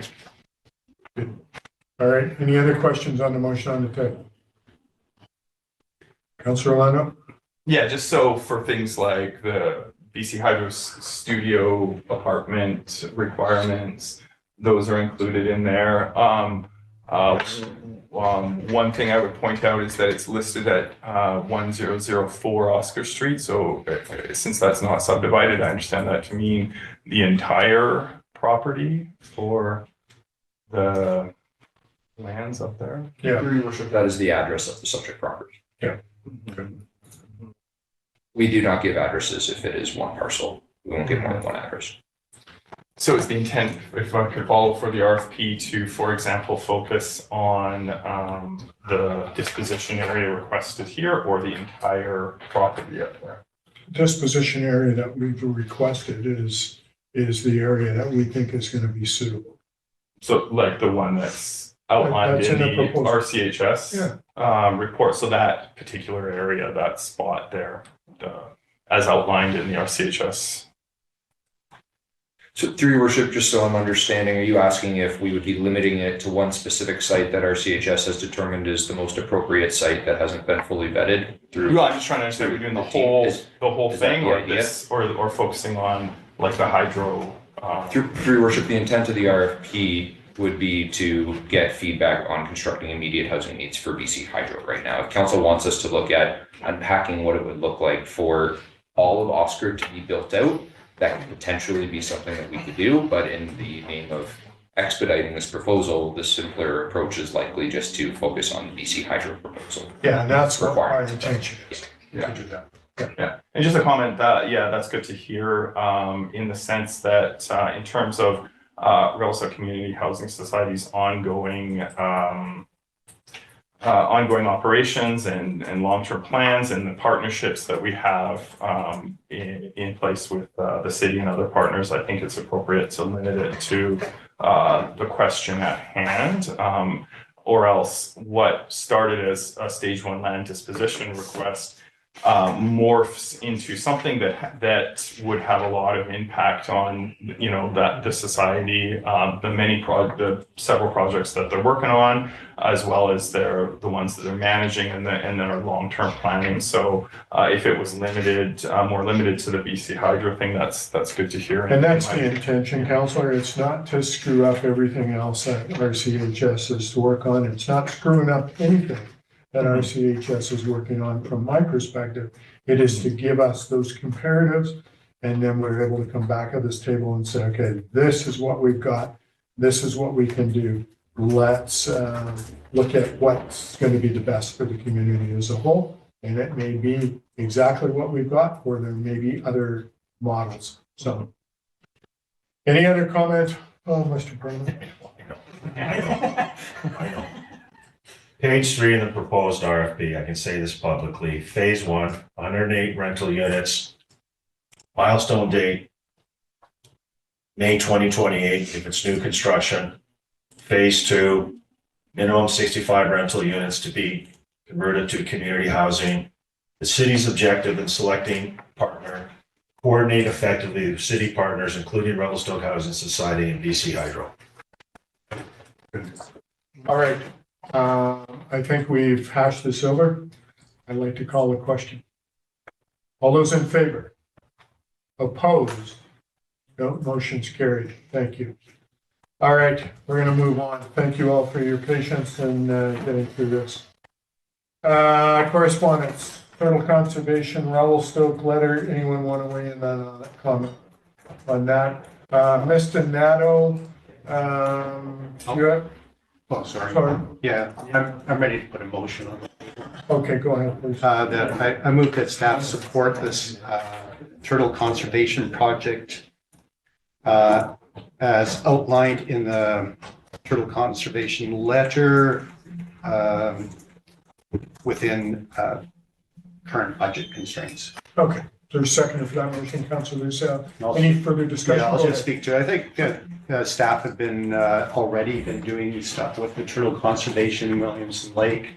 And it's been sort of leveling up. And so I think that's why staff, well, it's a letter here, but it's good work that they're doing. And there's already been that collaboration. My understanding, maybe Mr. Nato can speak further to that, but I think that's already happening. Thank you. Mr. Nato, comment? Do I have a seconder for that motion? Yeah, Councilor Lucia. Yeah, go ahead, Mr. Nato, please. Thank you, Your Worship. Yes, staff have been in contact with turtle conservation, and we've sat in on a couple of brief meetings with them. We have the caretakers of Williamson Lake Park. They're fully on board with supporting the project and conducting daily inspections. This will require some resources from the Public Works Department as well as engineering staff. So we can try to work within the constraints of the budget to support the project however we can moving forward. Great, thank you. William, do you know how to count turtles? I do. Okay, good. They're probably following you. I'm looking at Mr. Black's eyes and anyway, he's going like this. All right. Turtles at least. Any other comments, Councilor? Just to note that the area's been flagged already, so anybody sort of watching this, don't disturb that flagging, that conservation group. That it's been disturbed a couple of times. So anyway, but good work from the conservation. Thanks. It's good. It's like when we go to areas like Mexico and they have don't screw with that. Yeah. All right, I'm going to call a question on this. All those in favor? Opposed, motion's carried. Thank you. Rotary Flag Project, Councilor Cherry, do you want to put a motion on the table? Yes. Should we designate this to a specific staff member? I mean, No, they're just asking for support to be able to use city-owned land, and I think that maybe Public Works can work with them to say, yeah, this will work here and work there. Mr. Black, you want to take this on? I will be glad to take this on. We, last year, have worked with the Turtle Conservation Group in creating some nesting sites. This is the next one. And I'm all over the nesting. Okay. However, we will also, crosswalks. And we're talking about flags now. Are you okay with that? Thank you, Mayor Souls. I think the motion Councilor Cherry wants to put on that staff work with the Rotary Club with the intent to bring back appropriate temporary permit uses as outlined in their letter. Okay. That is what I would like to put on. If You're going to second it. that? Yeah. Okay. I'll second it and look forward to the little Canadian flags painted on the backs of the turtles. Just kidding. I'll call the question. All those in favor? Opposed? Motion's carried. Thank you. Moving on to communications, Social Development Committee didn't have quorum. So we need to talk about that. Public Infrastructure Committee, we talked about the Meridian traffic blocking things, and I'll reach out to Neil at TR regarding some assistance there. I think that's really all that we need to discuss on that. There's other projects that are in the works, and most of council is at that Public Infrastructure Committee. The RAMP program, There was no quorum, and unfortunately, they're gonna look at dates that staff can be available and change that sort of thing. Councilor Palmer? Yeah, I would like to emphasize the importance of emergency management. We've been talking about that a lot. So if staff, this committee is a little bit unusual in that it's a management committee, but it's defined like other committee meetings. But just emphasizing the importance of that these meetings do have quorum and proceed. I think it's important. Yeah. Land disposition, so we have a land reserve fund with legislation. It's not only related to the Big Eddy Waterworks. This land was parks and institutions, so I'm careful to just let this go forward rather than ask for appraisals or anything like that, because it'll probably come in less. Any comments from any other councillors on that? Councillor Lynn? Yeah, in terms of our land disposition policy, council worked on this near the start of the term, completed part of it, and recently we have at committee level had some, it's been before a couple committees. I'm wondering, since it's been a couple of years since we completed the first part, where we are on that process. Okay, so Mr. Simon or Mr. Jepson, either one of you weigh in, or failing that, Mr. Black, our turtle counter? Head turtle counter. Mr. Palmer? Yeah, it's probably, I'm sensing it's probably a little awkward with staff because really it's been in front of council and committees. Yeah. Yes, as we see the land disposition, different ones come up, there's been different perspectives. So we as a council, at the council level, have been ad hoc. That's not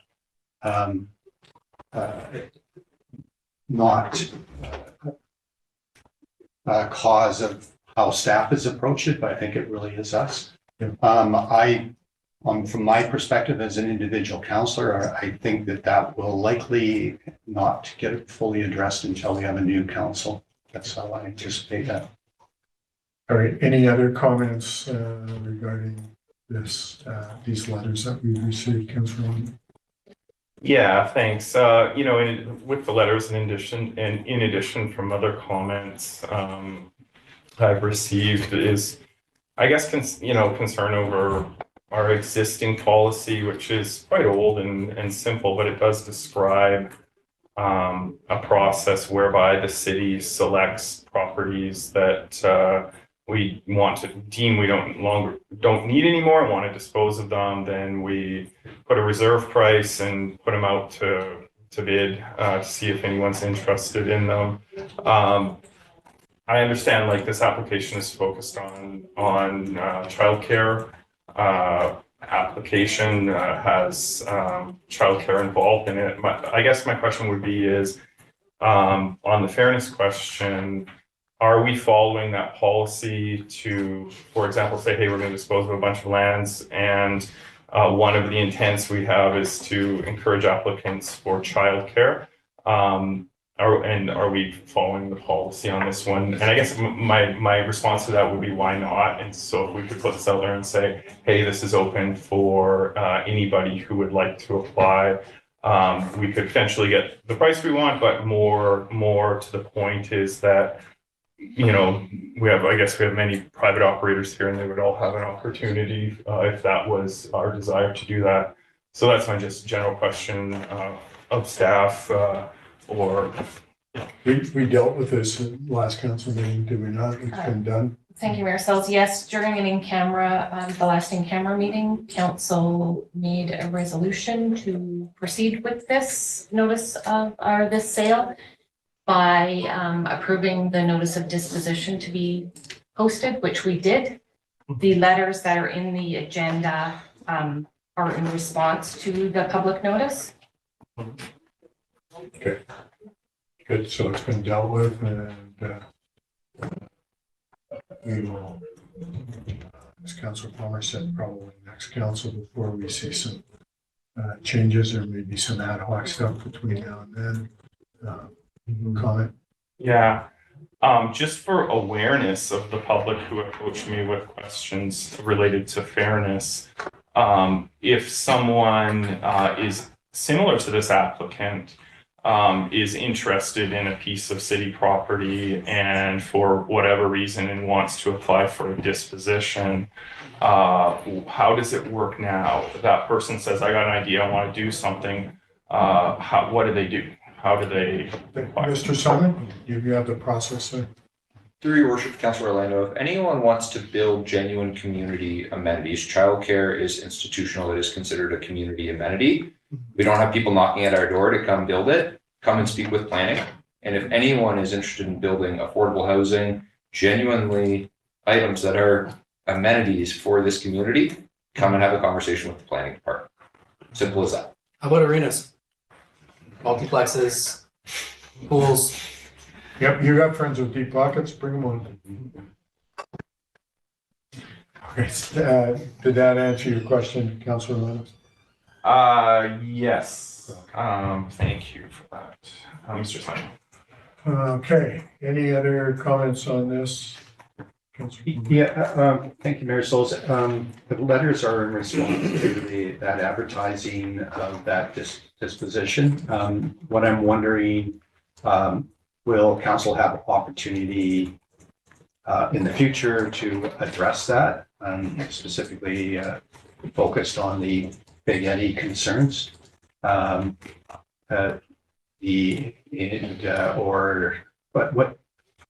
What's the next step as far as that land disposition is coming back to council or not?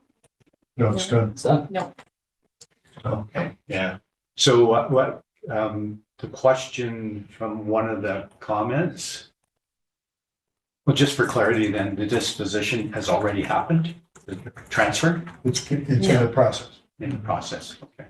So the question on the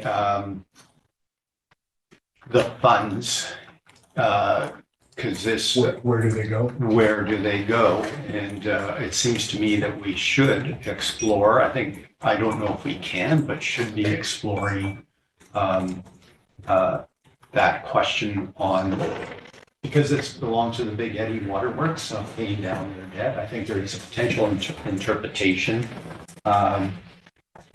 that would be a reasonable approach. Okay, so Ms. Moore, how does that work?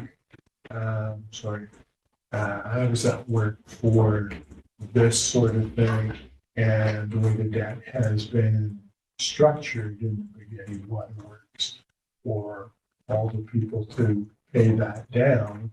If we had 300,000 or whatever we disposed of this property to, and it's different than what our policy says.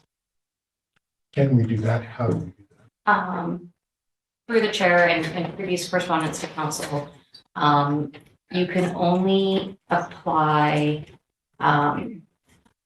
proceeds of land sales to debt on the parcel that is being sold. This debt is related to a local area service agreement. So there's two legislative restrictions here, or I guess an MFA restriction is one of them. One is when the city sells land, it must be transferred to the land sale reserve, which is eligible for capital improvements, or it can be used to pay down debt on the existing land that was sold. The existing land does not have debt attached to it, from my understanding. Two, MFA does not let you pay down a portion of the debt. When you come to refinancing, you have to pay it in its entirety or not, and you refinance it. So these are the two restrictions that are out of our hands in this context. What I wasn't able to verify prior to this meeting is when the city actually took ownership of this land and whether it was related to the Big Eddy Waterworks acquisition. That said, those other restrictions still apply. Okay, Councilor. Thank you, Mayor Souza. And it is by bylaw that the ones are referring to. Yeah. I might be taking a liberal interpretation, but it's not unlike the policy. So I think that's what staff are referring to. I do have another question that's come up as a concern. We're giving this to a private entity, corporation for building childcare. The intent is to put that restriction notice on title. The other item that we're being sold on it that this will be built forthwith to alleviate the childcare. I would also wonder if we could put the sale, if the construction doesn't start by a certain date, say by within 1 year, that sale reverse. Thank you, Councilor Palmer. Yes, Director Simon and I have discussed that. If the construction does not start within a certain date, and we've also discussed that if it ceases being, right, then the city would have the first opportunity to purchase it. Can we force that purchase that it comes back to the city? We've been working with legal to nail down the sale agreement, so sounds like we'll be able to do it. Okay, and do you need a resolution from council on that, or are you all good? Okay, thank you very much. Good. Thank you. All right, Ms. Delaselle, do we have any questions from the press? One moment, please, Your Worship.